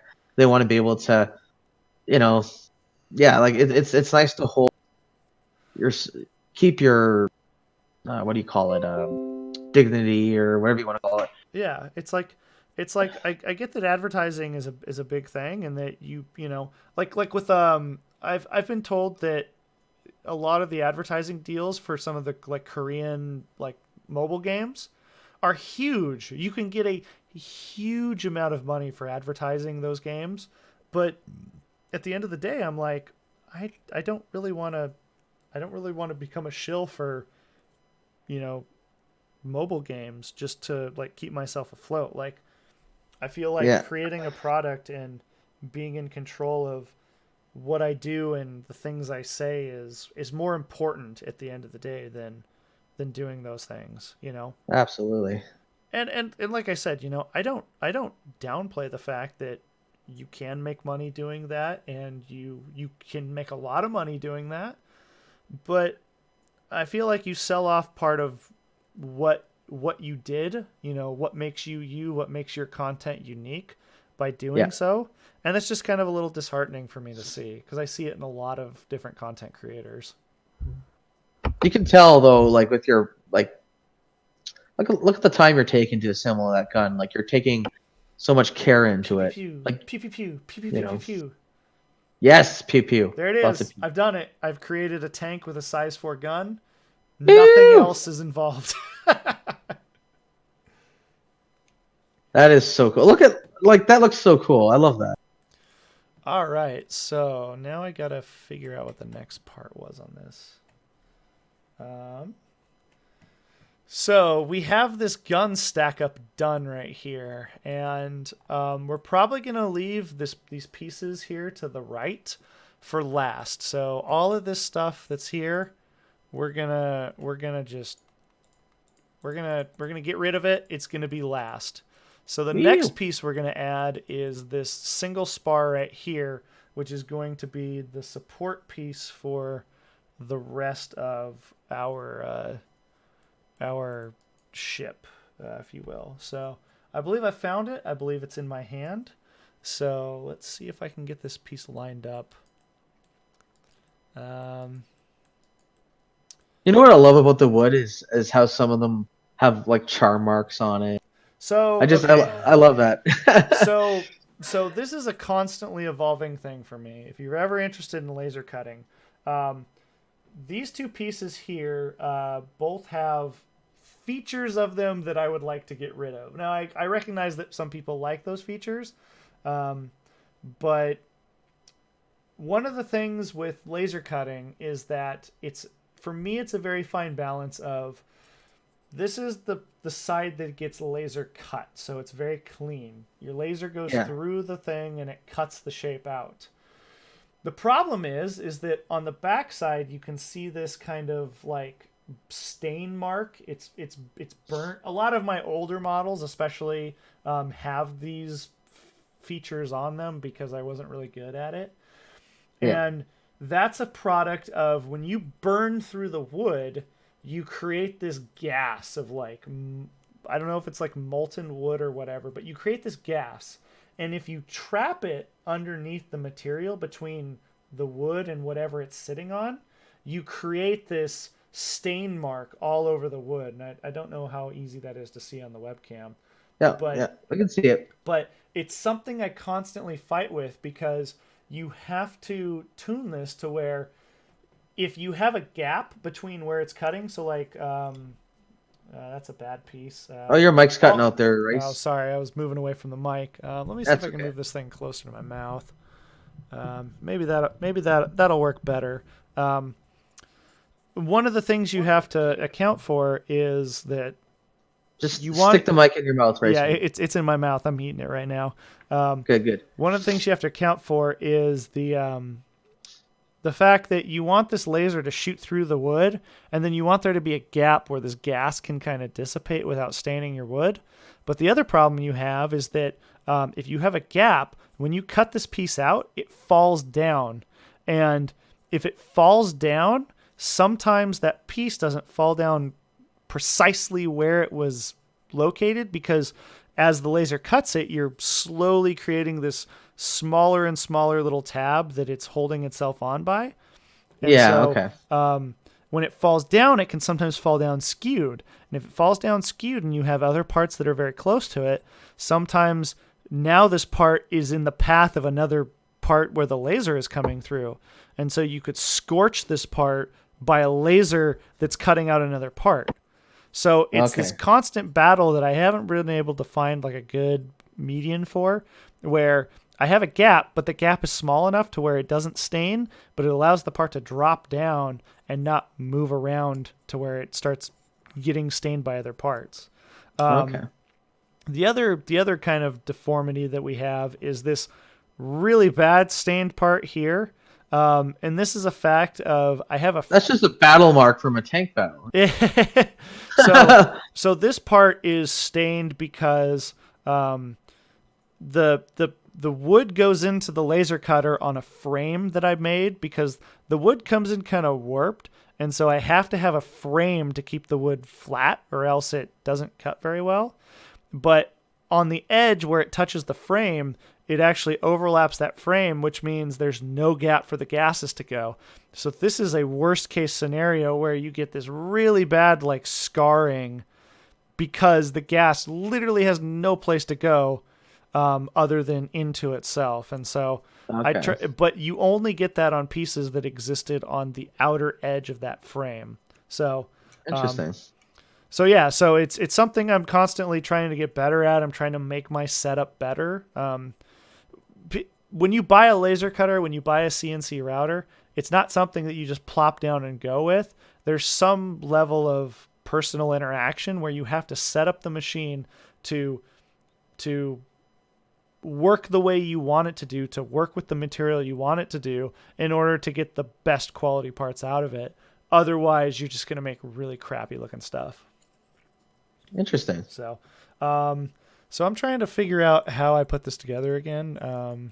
Because I recognize that I probably should have gone back to the tank turret and made like a tab here or something that aligned it. So I'm thinking what we're probably going to do is change what I had said. And I think we're going to build up this stack up back here. We're going to build up this side partially so that I know where this tank tread or where this tank turret attaches to this right side assembly.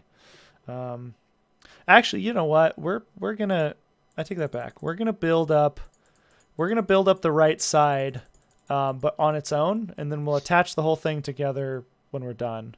So We're gonna start with this right side piece right here, which I got in my hand.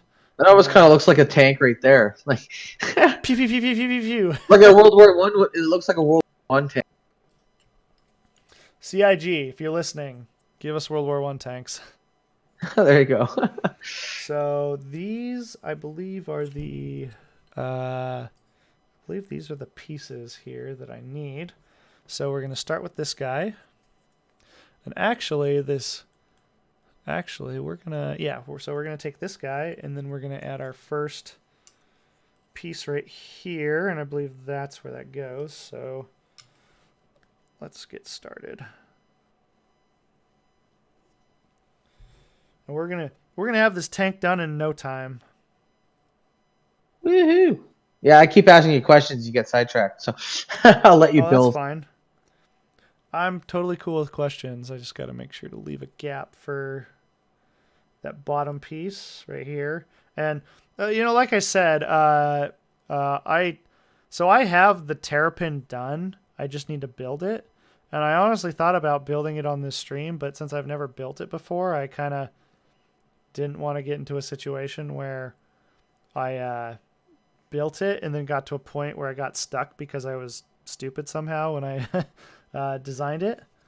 So, like a bad part, or it's not fits the way you thought, or whatever.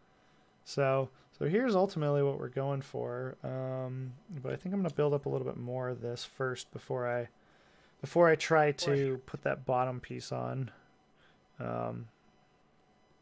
Because once we get this, and then, so we got the turret done, I'm going to put that on the tank. Once we get this side done, we can start worrying about mashing the two together and actually making a solid tank out of it. Let's see, that's actually going together pretty well. I need to make some adjustments. I see we've just hit 3 hours of streaming, so that's when I thought we were going to be done. But so if you or Sigelian need to leave at any time, just let me know. Oh, I'm good. I was just talking with Bannerwolf actually about the giveaway. So if you still want to go ahead with that, it's for game. There's a Game Glass account, I guess, or a license for Game Glass. Okay.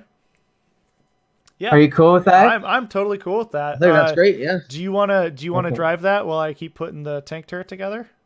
Well, I just need a couple more minutes to sort this out, and then I think it'll be gravy. Is that cool with you? Yeah, I'm totally good with that. While Sigelian sorts that out, I need to use the little girl's room. I'll be right back. Okay. So yeah, I'll try to spitball while I'm putting this tank together. So you're by yourself, Rice Maiden. No, can you handle? Don't leave me. No, I'm here. Don't leave me.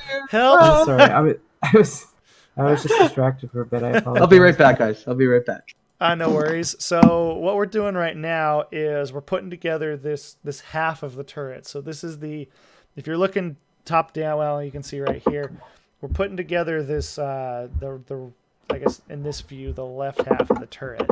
And one of the things that I'm looking at is that in this stack up that I have right here, so I'm working on this stack up here of this, like, I almost thought it was like a heat sink at first in the actual model, so we can get that loaded right here. So you can see this this little bulbous thing here, just could just be a design feature for all I know. But we're working on that, and I'm basically looking at lining up some of these features down here, because underneath of here I have this main piece that supports the left-hand side of the tank turret, as well as this upper piece that supports the upper side. So as you can see in the view, I have a cutout for that lower piece, and then I have a cutout for the upper piece. So once we get these three pieces here stacked up, we can start adding one of those pieces, creating that stack up, and then capping it off. I know I'm not using super great terminology, since since this isn't a very scientific process in my mind, but in the end of the day, we're gonna have a tonk, barring any missing pieces. So this will have some extra pieces. There will probably be 3 to 5 pieces left over when we're done.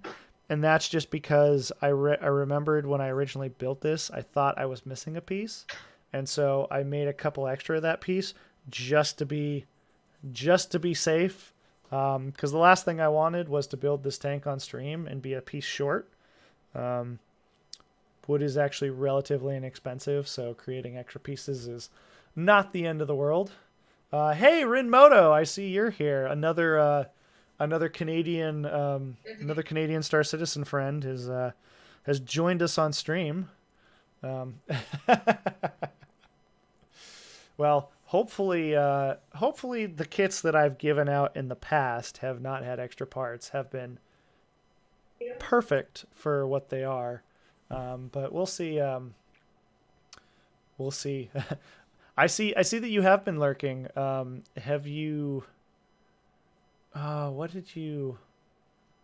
Did I? No. I don't know if I did or not. If I gave you a model, have you built it? And if you haven't, why haven't you built it? All right, so we've got that stack up of parts going here that I was talking about. Man, learning to work with 2 webcams is a pain. So now we're going to add the bottom piece, and that's going to be kind of the base of creating the rest of this left side of the turret. I'm back, gents. Welcome back, Spectre. Hey, Spectre, we're giving away a Game Glass license. Does that sound interesting to you? That is awesome. I love Game Glass, and once I get a couple tablets, I plan on using Game Glass for like cargo hauling and mining and stuff. Like, I love them. And one of the guys is from Alberta, so that's pretty cool. He's from Cochrane, so he comes to the Calgary Bar Citizen when I go. So, Ooh. so And that's if pretty anybody's interested in having a license for Game Glass, you can type an ! giveaway into chat. cool. That is really cool. Okay. Did my spiel. I'm good. There you go. That's your. It's your contractually obligated Yep, that's right. speech. Yeah. Are you a shill, Sigelion? No. Apparently I am. Yeah, that's okay. You know what? I was thinking. I was actually really thinking about that when Rice Maiden was talking about that earlier. Because like I'm all about money. All I care about is money. That's why I run a stream where I make money, right? 100%. And like, yes, I want to sell stuff on my website that's CIG licensed. Like, I want to make money. Yep. But like, I think about, man, if I was an engineer, I'd probably be happy being an engineer. It's like, one of those things where if you want to make money, I have no problem with you making money. It's when people create this very unique thing that's their own, and they start shilling themselves out, and they're like, oh no, I'm all about the craft, but it's like, no, because you've sold yourself out. You know, it's like this thing is like, if you want to be unique, if you want to be in control of your own destiny, don't chill yourself out. But I do think that, I mean, at least in this case, you know, Game Blast is something very important to us. It's something important to what we want. And if you want to sell something that you deeply believe in, if it's something that works for you, if it's something that you use, if it's something that's important to you, then go for it. I have no problems with that. It's these people that go like, that shill like a mobile game, that it's like, well, you don't play mobile games. Why are you selling something that you don't really care about? So, I don't know. That's my spiel. I'm a broken record at this point. No. Amen. Sorry, Sigali and I are just this giveaway's working. Oh, you're working out that giveaway? Yeah, fam. Ooh, Gotta get that we're gonna free get that, Game Glass. We're gonna get that Game Glass money. Woo! Okay, so currently I am working on the 4-panel stack up right here, and as you can see, it is 4 pieces that are practically the same, but they're like Just ever so slightly slightly longer than each other. So Oh my god, what is that, like a millimeter? I Half a believe I millimeter? have found them. That is the lengths I go for the detail for my No kidding. for the people I love and care about. Because I will make the tonks all that more special by creating layered wood pieces that simulate fractional changes in geometry. I think that's impressive. I mean, like, yeah. Okay, so let's get this guy drying so I can shove it in the model. Where do you go? Just slightly before. Okay. Yeah, this is one of the things. Like, again, the tank model is an older one of mine. Not super old, but old enough to where like it's not part of my new line of models. And I definitely like my newer stuff more, just because it's I think it's better designed. yeah, whenever you're ready. Sorry, I'm sorry. Oh, no worries.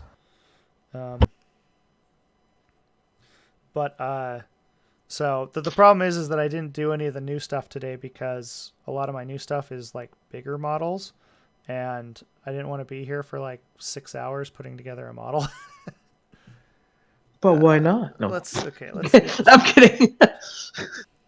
let's see if I can get this to fit in here. Oh shoot, I pushed it too far. Let's see. Yeah. I'm like trying to like look in closer to the screen. Like, it's, you know, I'm intrigued. It's like, come on, work. Okay, so I think I successfully shoved that in there, and okay. So what I just did was I had my I gotta wipe some of that excess glue off. So what I did was, so I had this top and bottom piece here, and then I created that kind of stack up you see on the screen, and I basically just shoved it in between the pieces because there's not a real good location as to, I'm trying to find where the light is. I didn't really put very good location features in this part, so it's hard for me to tell kind of where it goes in space. So I'm just kind of having to eyeball it a little bit, which really isn't the end of the world. It's just, it would be better if it had like location tabs on it and whatnot that that kind of helped with that assembly. But this thing's looking pretty good so far. So let me see. Does the 3D printed piece go back here yet? I don't think it does.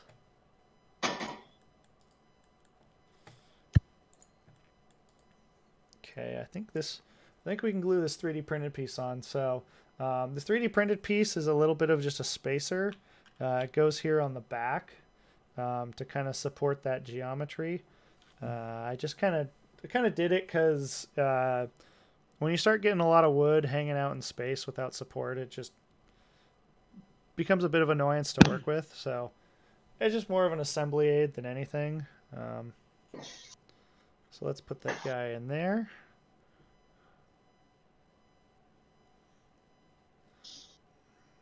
I'd laugh if you dropped that in like all those little track pieces and stuff. Sorry, but I would. I'd be like, ha! Track pieces just go everywhere. Let's see if I can.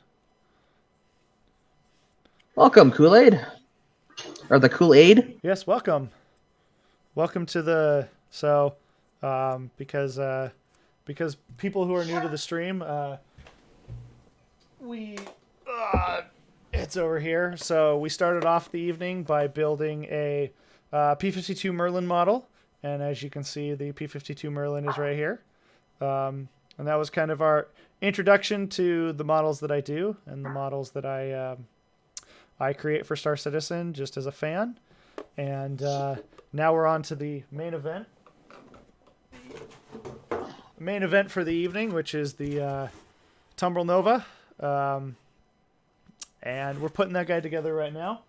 We finished the body. The body's sitting back here drying. We finished part of the turret, and we're finishing the rest of it. And hopefully here in the next probably half hour, we'll have a finished tank of sorts. Are you familiar with Star Citizen, Blade? I guess he's not on stream, so he can't answer.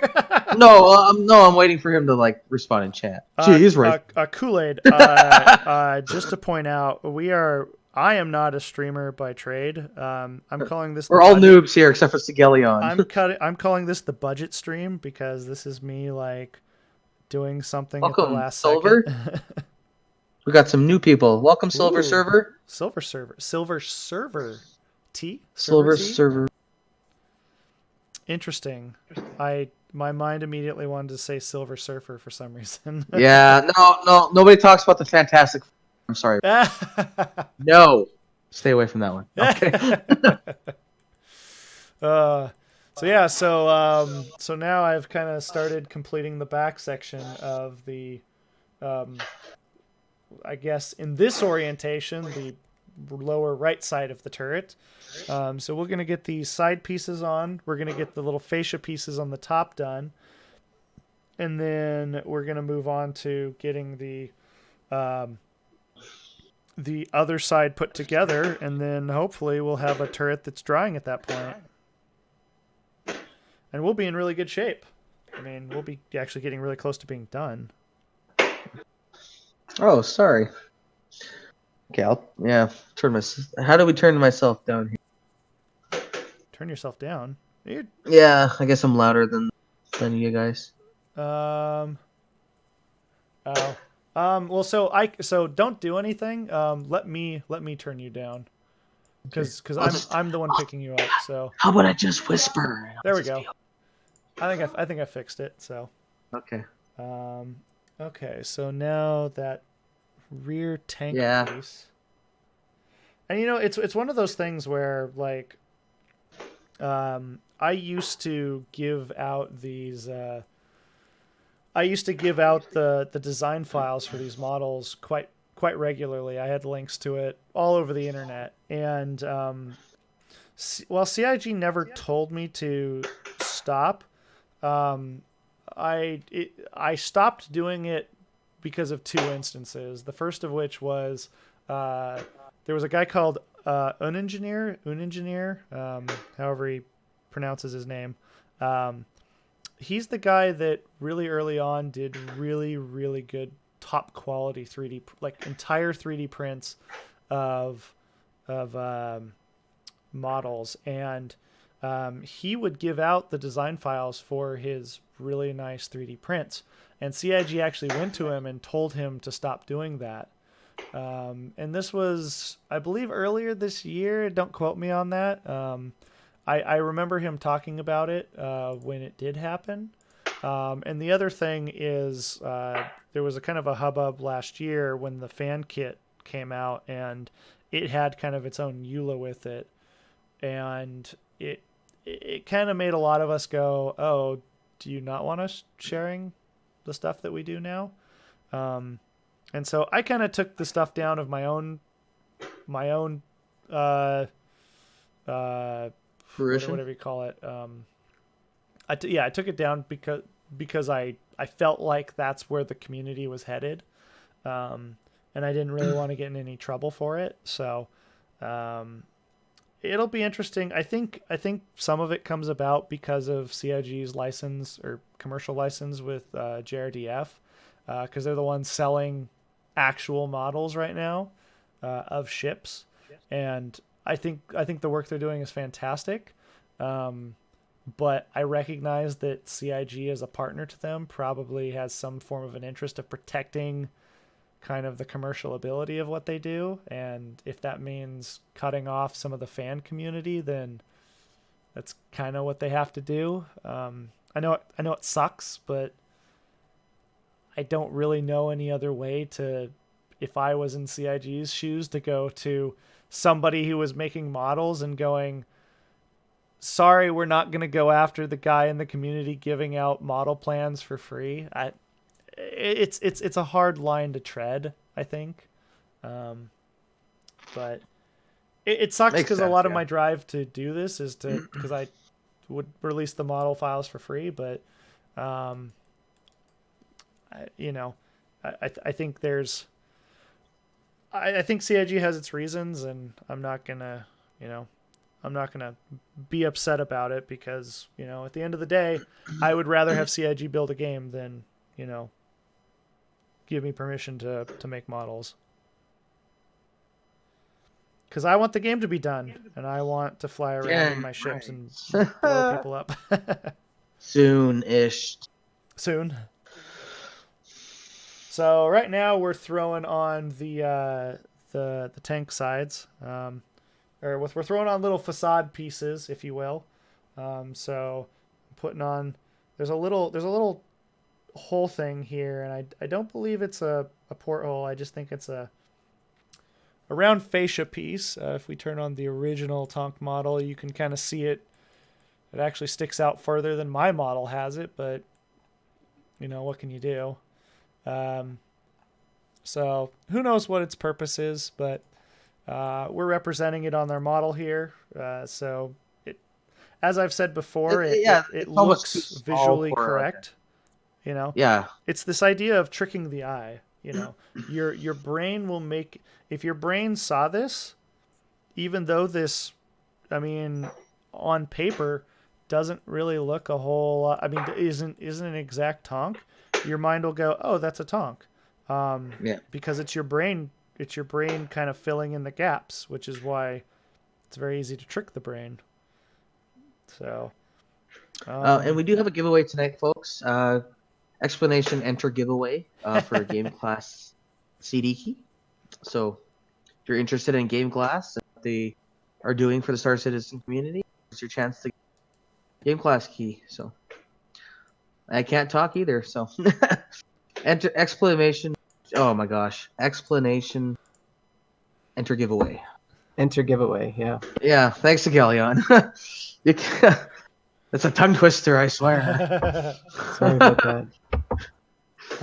Tonkai just opened up my gift that I gave him on stream, so I just wanted to be there when he was doing that because it was hilarious. Oh, nice. Oh, no worries. I saw you laughing in the background. And I was like, "What is the funniest thing in the world?" So yeah, He was just laughing at you, Rice Man. That's Yeah, all. that's fine. Just laughing at you. there's a delay. I just saw you dropping that. Yeah, I almost dropped the gun on my lap. What? Let's see. Gotta get this. This will make or break the model if I don't get the gun like perfectly centered. Let's stare intensely at this. Stare intensely at me trying to like place this. Staring hard. Dual size, what, 1s or 2s on this thing? I think they're size 2s, yeah. So I love how you use the old Badger repeaters. That's what's in the model. I hold to the model. If the model has badgers in it, I'll create badgers. The Saber Raven model I have has the Quarrelers modeled, so I put some Quarrelers in it. Let's see. Okay. I will probably, if I was doing this model on my own, I would probably sit here for an hour just like tweaking the gun left and right. Like, is it straight? It looks straight.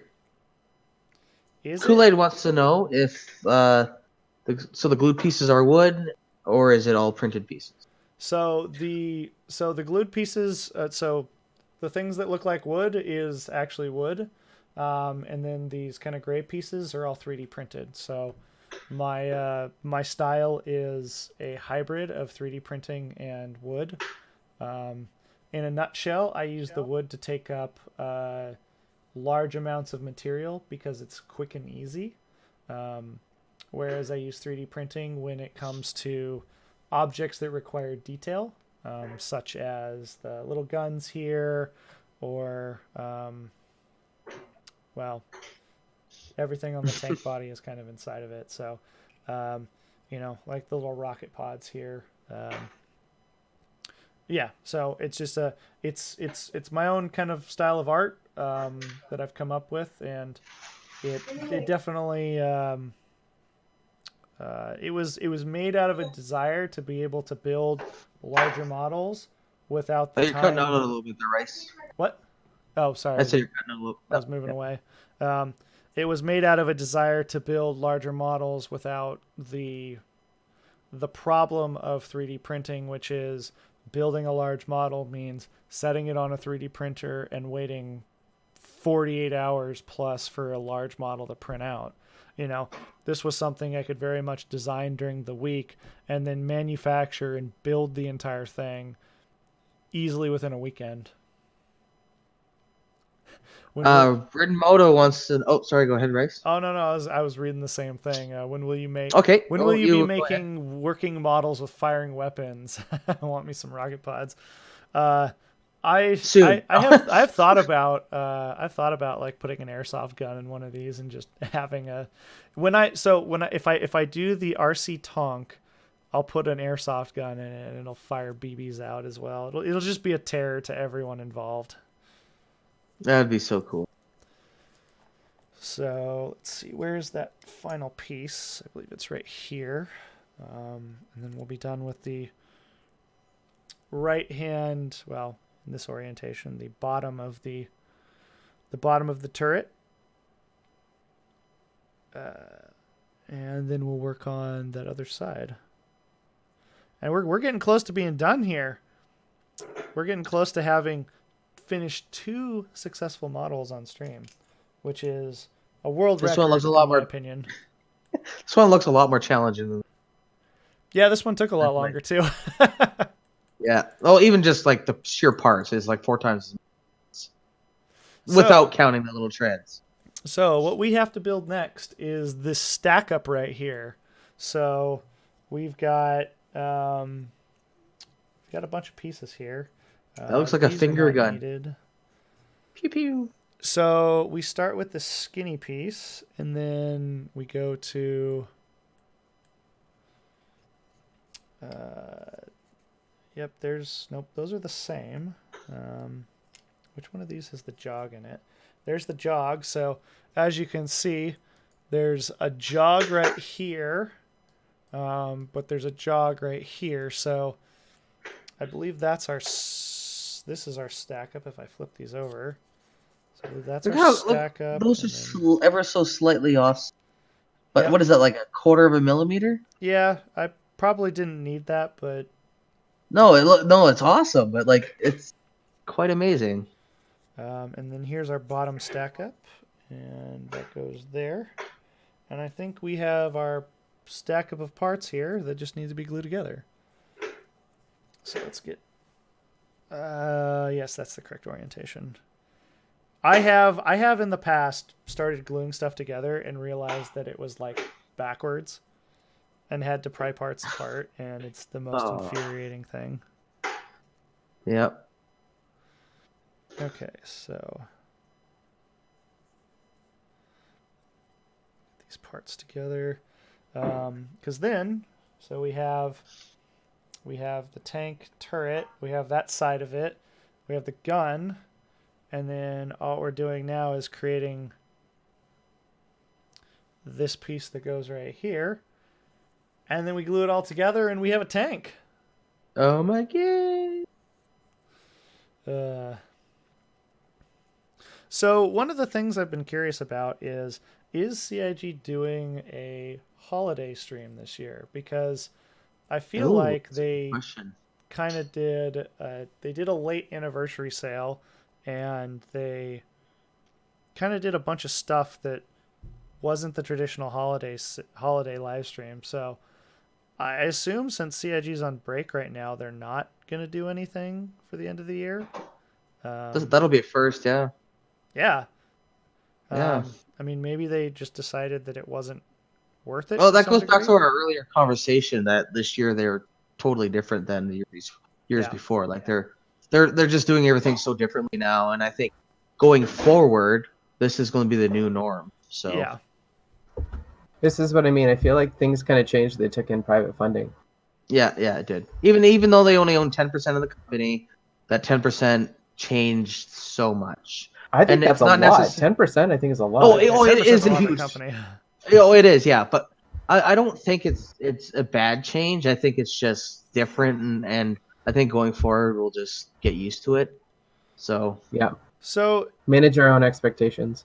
Yeah. Well, exactly. Yeah.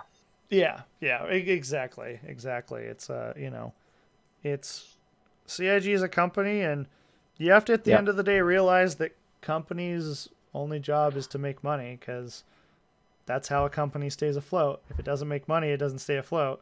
So, if it's definitely a case of CIG trying to figure out, what works best for them, even though sometimes that isn't the best for us.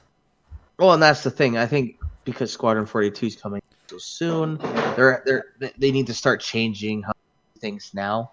Oh shoot! Like yeah. I put a part together wrong. Uh-oh. But it's okay. I fixed it.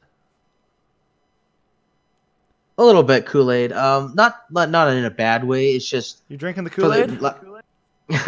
For the last few years, we've had this expectation of certain things to happen at certain times.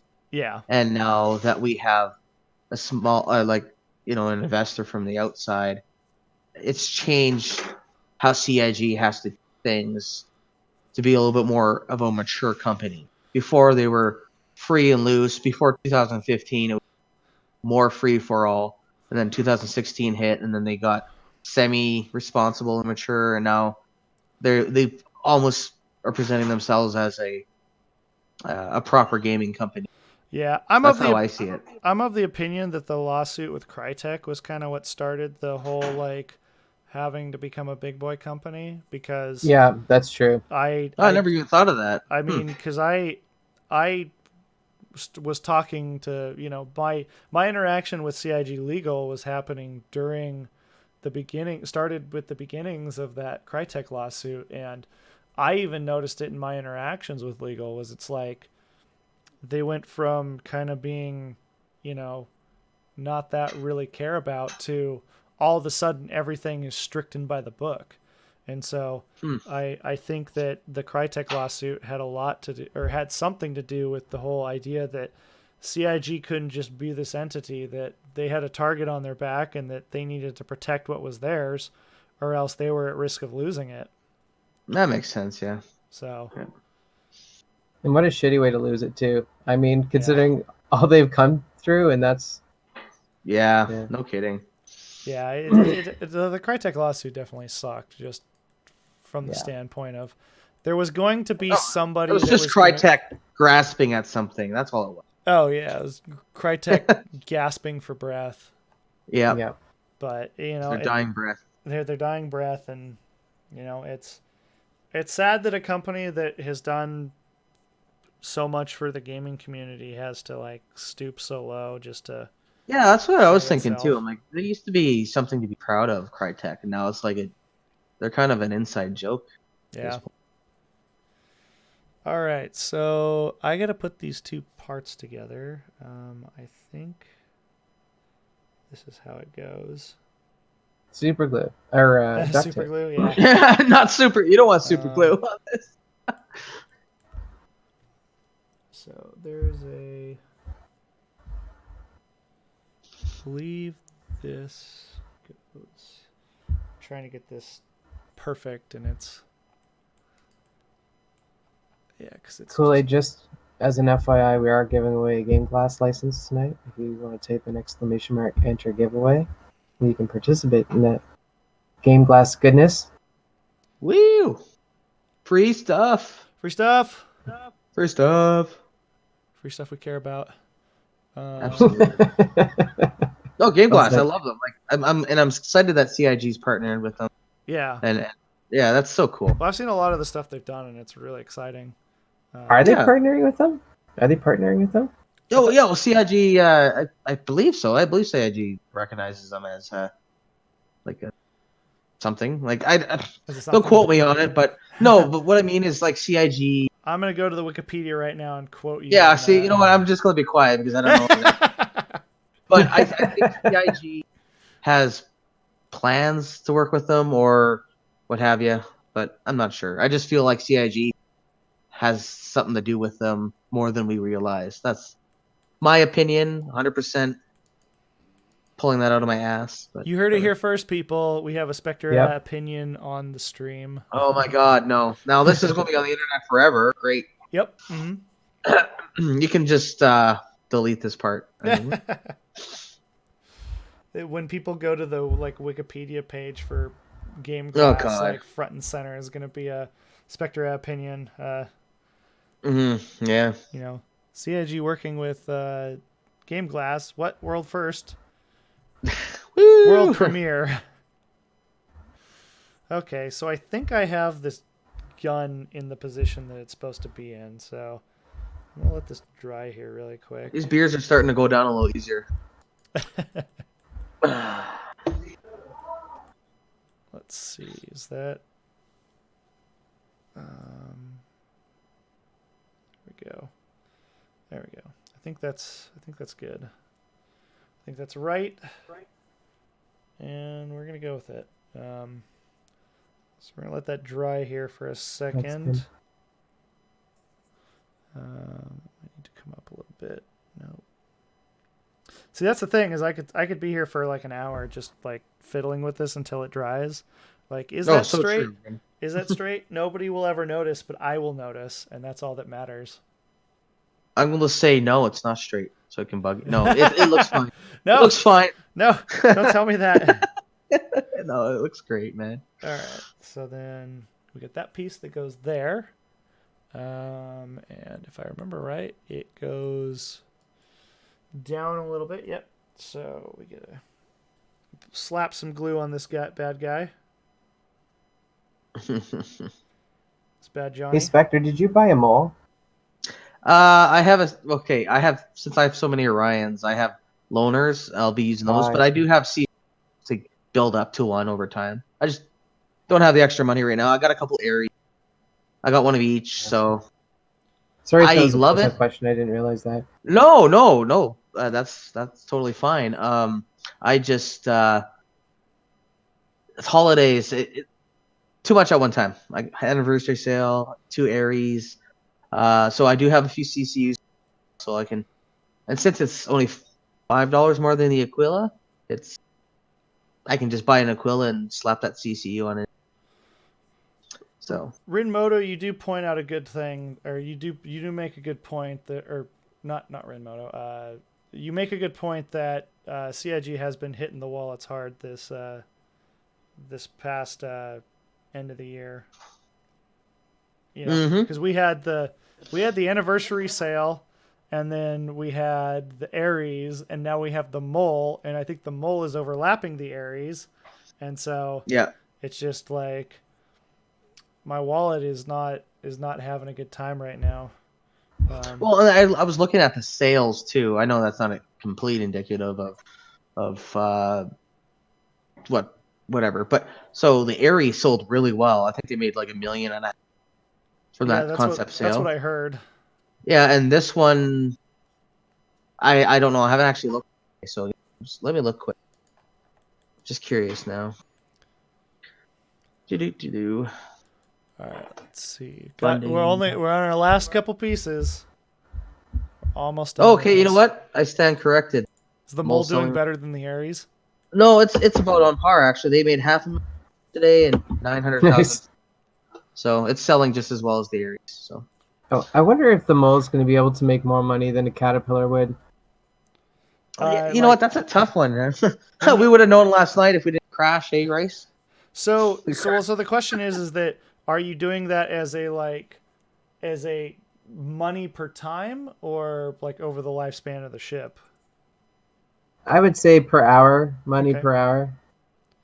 Yeah, I'm interested in knowing that as well, because obviously with both professions there comes kind of an experience curve where the more experienced you become, the more you can potentially make because you know where to look, you know what to look for, you know what to buy and sell. I'll be interested in seeing how that kind of pans out if mining has like this almost unlimited upper end of like exceedingly more rare and dangerous ores that you can go after, or if that's what trading becomes. It's like trading has kind of an upper end of tradables that you can go after, and well, imagine a Hull E full of like grain, like how much. Well, and that's the thing. Like, okay, I can imagine. Let's talk a little bit about gameplay here, kind of going with that. So, imagine having a Hull E or a Hull D or whatever, and you get a quest from Hurston because they have, or not Hurston, but the one that's covered a whole city planet. Yeah, is it Hurston? No, it's ArcCorp. Yeah. ArcCorp. Okay, so ArcCorp has a crap ton of people. Mm-hmm. Now, I'm just thinking of the logistics of how much resources are coming into that planet at any given minute. Like, it's mind-boggling. Now, I could just imagine getting a quest. We need your quest is to fulfill 10 Hull E's worth of grain in one day, and then you get like a bonus or whatever. I could see quests like that, or they need 30 Hull C's full of like a specific kind of soil. Yeah. Like that's where I see this going, and it's gonna be like, okay, well, do you make a lot of money off of those contracts, or is it better to deliver a Caterpillar guns to pirates? That's true. Yeah, it'll be interesting to see where they go with that.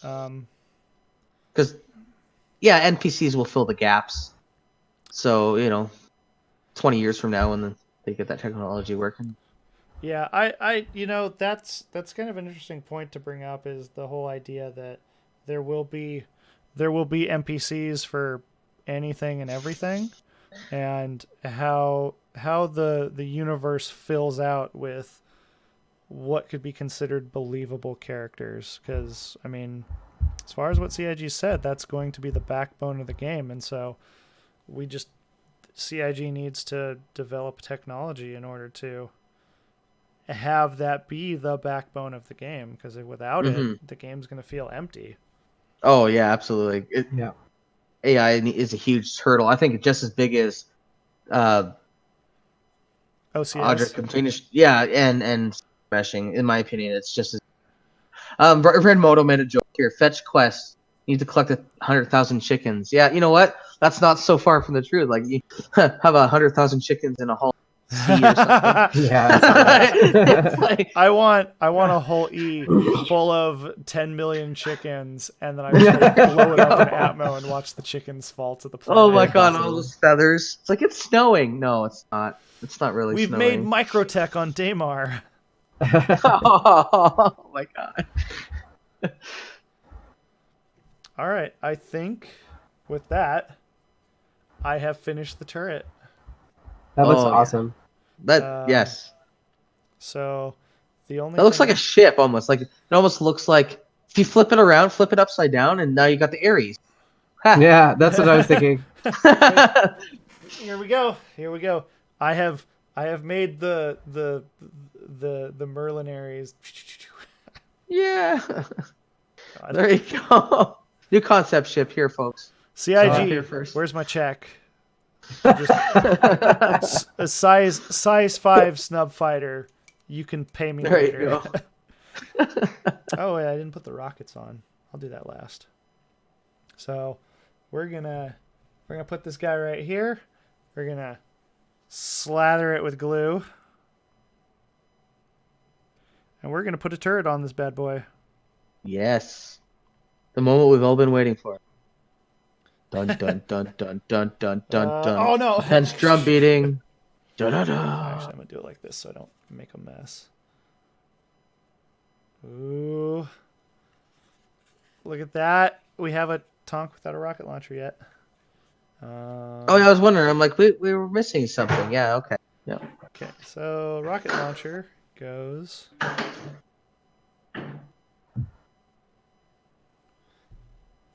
back here. You have extra pieces, Rice? Is that? So yeah, so it's like I mentioned earlier. The extra pieces are because I have extra tank treads, and that's because I just wholesale make tank treads because it's easy. Okay. And then these are the extra pieces that I made because I thought that they weren't part of the original file because I thought they were missing originally. And as it turns out, they were. And then these were the spacer parts for the body that I originally designed but ended up not using because they're not really necessary. Okay. So It's like I forgot to build something. No. So there we go. We have a Tonk model, and we have a Merlin model, and in 3 hours and 45 minutes, we have succeeded in building both of them. Yay! Woo! Yes. It's awesome. So we should also do the draw for the giveaway before Oh, we should. we call it a night as well. So I don't know what's involved with that. Do you want to take care of that? yeah, I'm gonna take care of it. Yes, So Kelly, you're the man. just give me. I'm sorry. Just give me 1 second. Sorry. Yes. Last chance to enter, folks. Yep. Yeah. Last Okay. chance. So if Last chance to enter. You have 2 minutes. 2 minutes, and at 6:45 or 5:45, we will. that's the one. Enter giveaway. Yeah, 2 minutes. Okay. So if you want to do that right now. And there's nobody. Just in a minute. So I ended up not having to use the quick clamp. Some of the ships I make you have to use some clamps to get them to dry and hold strong. But thankfully these guys didn't require any sort of additional help in the drying department. Oh shoot! I just upset the turret. Did I break that? No, I didn't. Okay, cool. It's a Drake.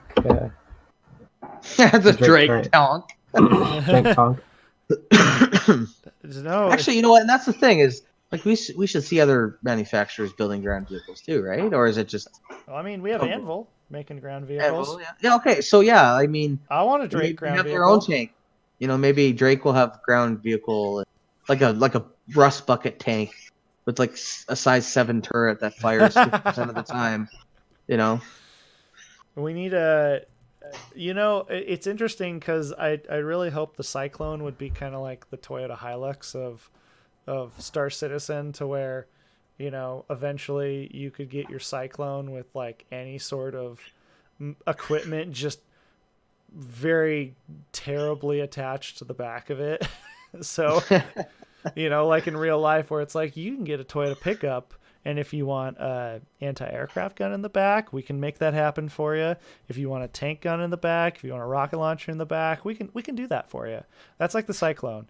If I want an EMP in the back of my if I want like a Raven EMP in this back of my Cyclone, get some duct tape, we'll make it happen. There you go. If I want a size 5 single cannon in the back of my Cyclone, done, easy. Flips over every time you fire, but hey. Hey, worth it, done, easy. I'll buy it. Okay, so I'm gonna close up the giveaway now. Okay. If that's okay with you guys. All right, stop giveaway. Woo! Free stuff, drum roll. Free stuff, drum roll. Okay, so the winner was Benjamin Buford. Benjamin! Woo! Congrats, man. Benjamin Buford, if you could please send me a message with your email address, I can forward the rest of the information to you. Yeah, he was chatting a little bit earlier. Hopefully he's still here. Yeah, he's here. I just tagged him. Oh. Benjamin, congratulations. I would say you've won a Nova tank, but I don't have permission to give it to you, so it's sad face. It's gonna stay. Sad face. The idea that it's like, you've won a not this. Yeah, you won not this, but hey, you won something. Yeah. Yeah, you won Game Glass. That'll be exciting. Show us your setup. Buy like 10 tablets and surround yourself with them, so it looks like you actually have a like spaceship console in front of you. Oh, that's so cool. Yeah. You won That's the actually ability really cool. to look at the Nova tank. You have They look won important, the ability too. to look slightly closer at the Nova tank, but only for that amount of time. So, well, cool. Well, I think we've managed to succeed in everything we wanted to do today. Yes. We built some models. We drank some beer. We gave stuff away. Benjamin's girlfriend is going to kill him, so that's going to just add to the list of successes we've had today. Whether or not we do this in the future remains in the air, since, as I stated before, I'm not a regular streamer. I mean, I spent some time yesterday preparing these models for today, so we'll see. I think we had a great time. I think we have some good chemistry. Yeah, I had a great time. You did an amazing job. Your talent is like 11, man. Seriously. Yes, Congrats. absolutely. My ability to, at a moment's notice, go rifle through my trash can to find parts for my model. Hey, you know what? Best part, scavenger in the galaxy. Yes, that was totally awesome. Having to dig through your trash for a part. When I was saying earlier that I was like, maybe I'll talk to CIG about giving the models away, I paused because in my mind I'm like, oh God, people know that one part of this model was in my trash can at some point. Yeah, but that makes it more special. I'm giving away a trash Merlin. Oh my God. So I'm like, maybe I won't give away this specific Merlin. Maybe I'll just make another one, because it takes like... Comes with some rice bean and germs on it. No. Would you like stained coffee creamer on your Merlin model?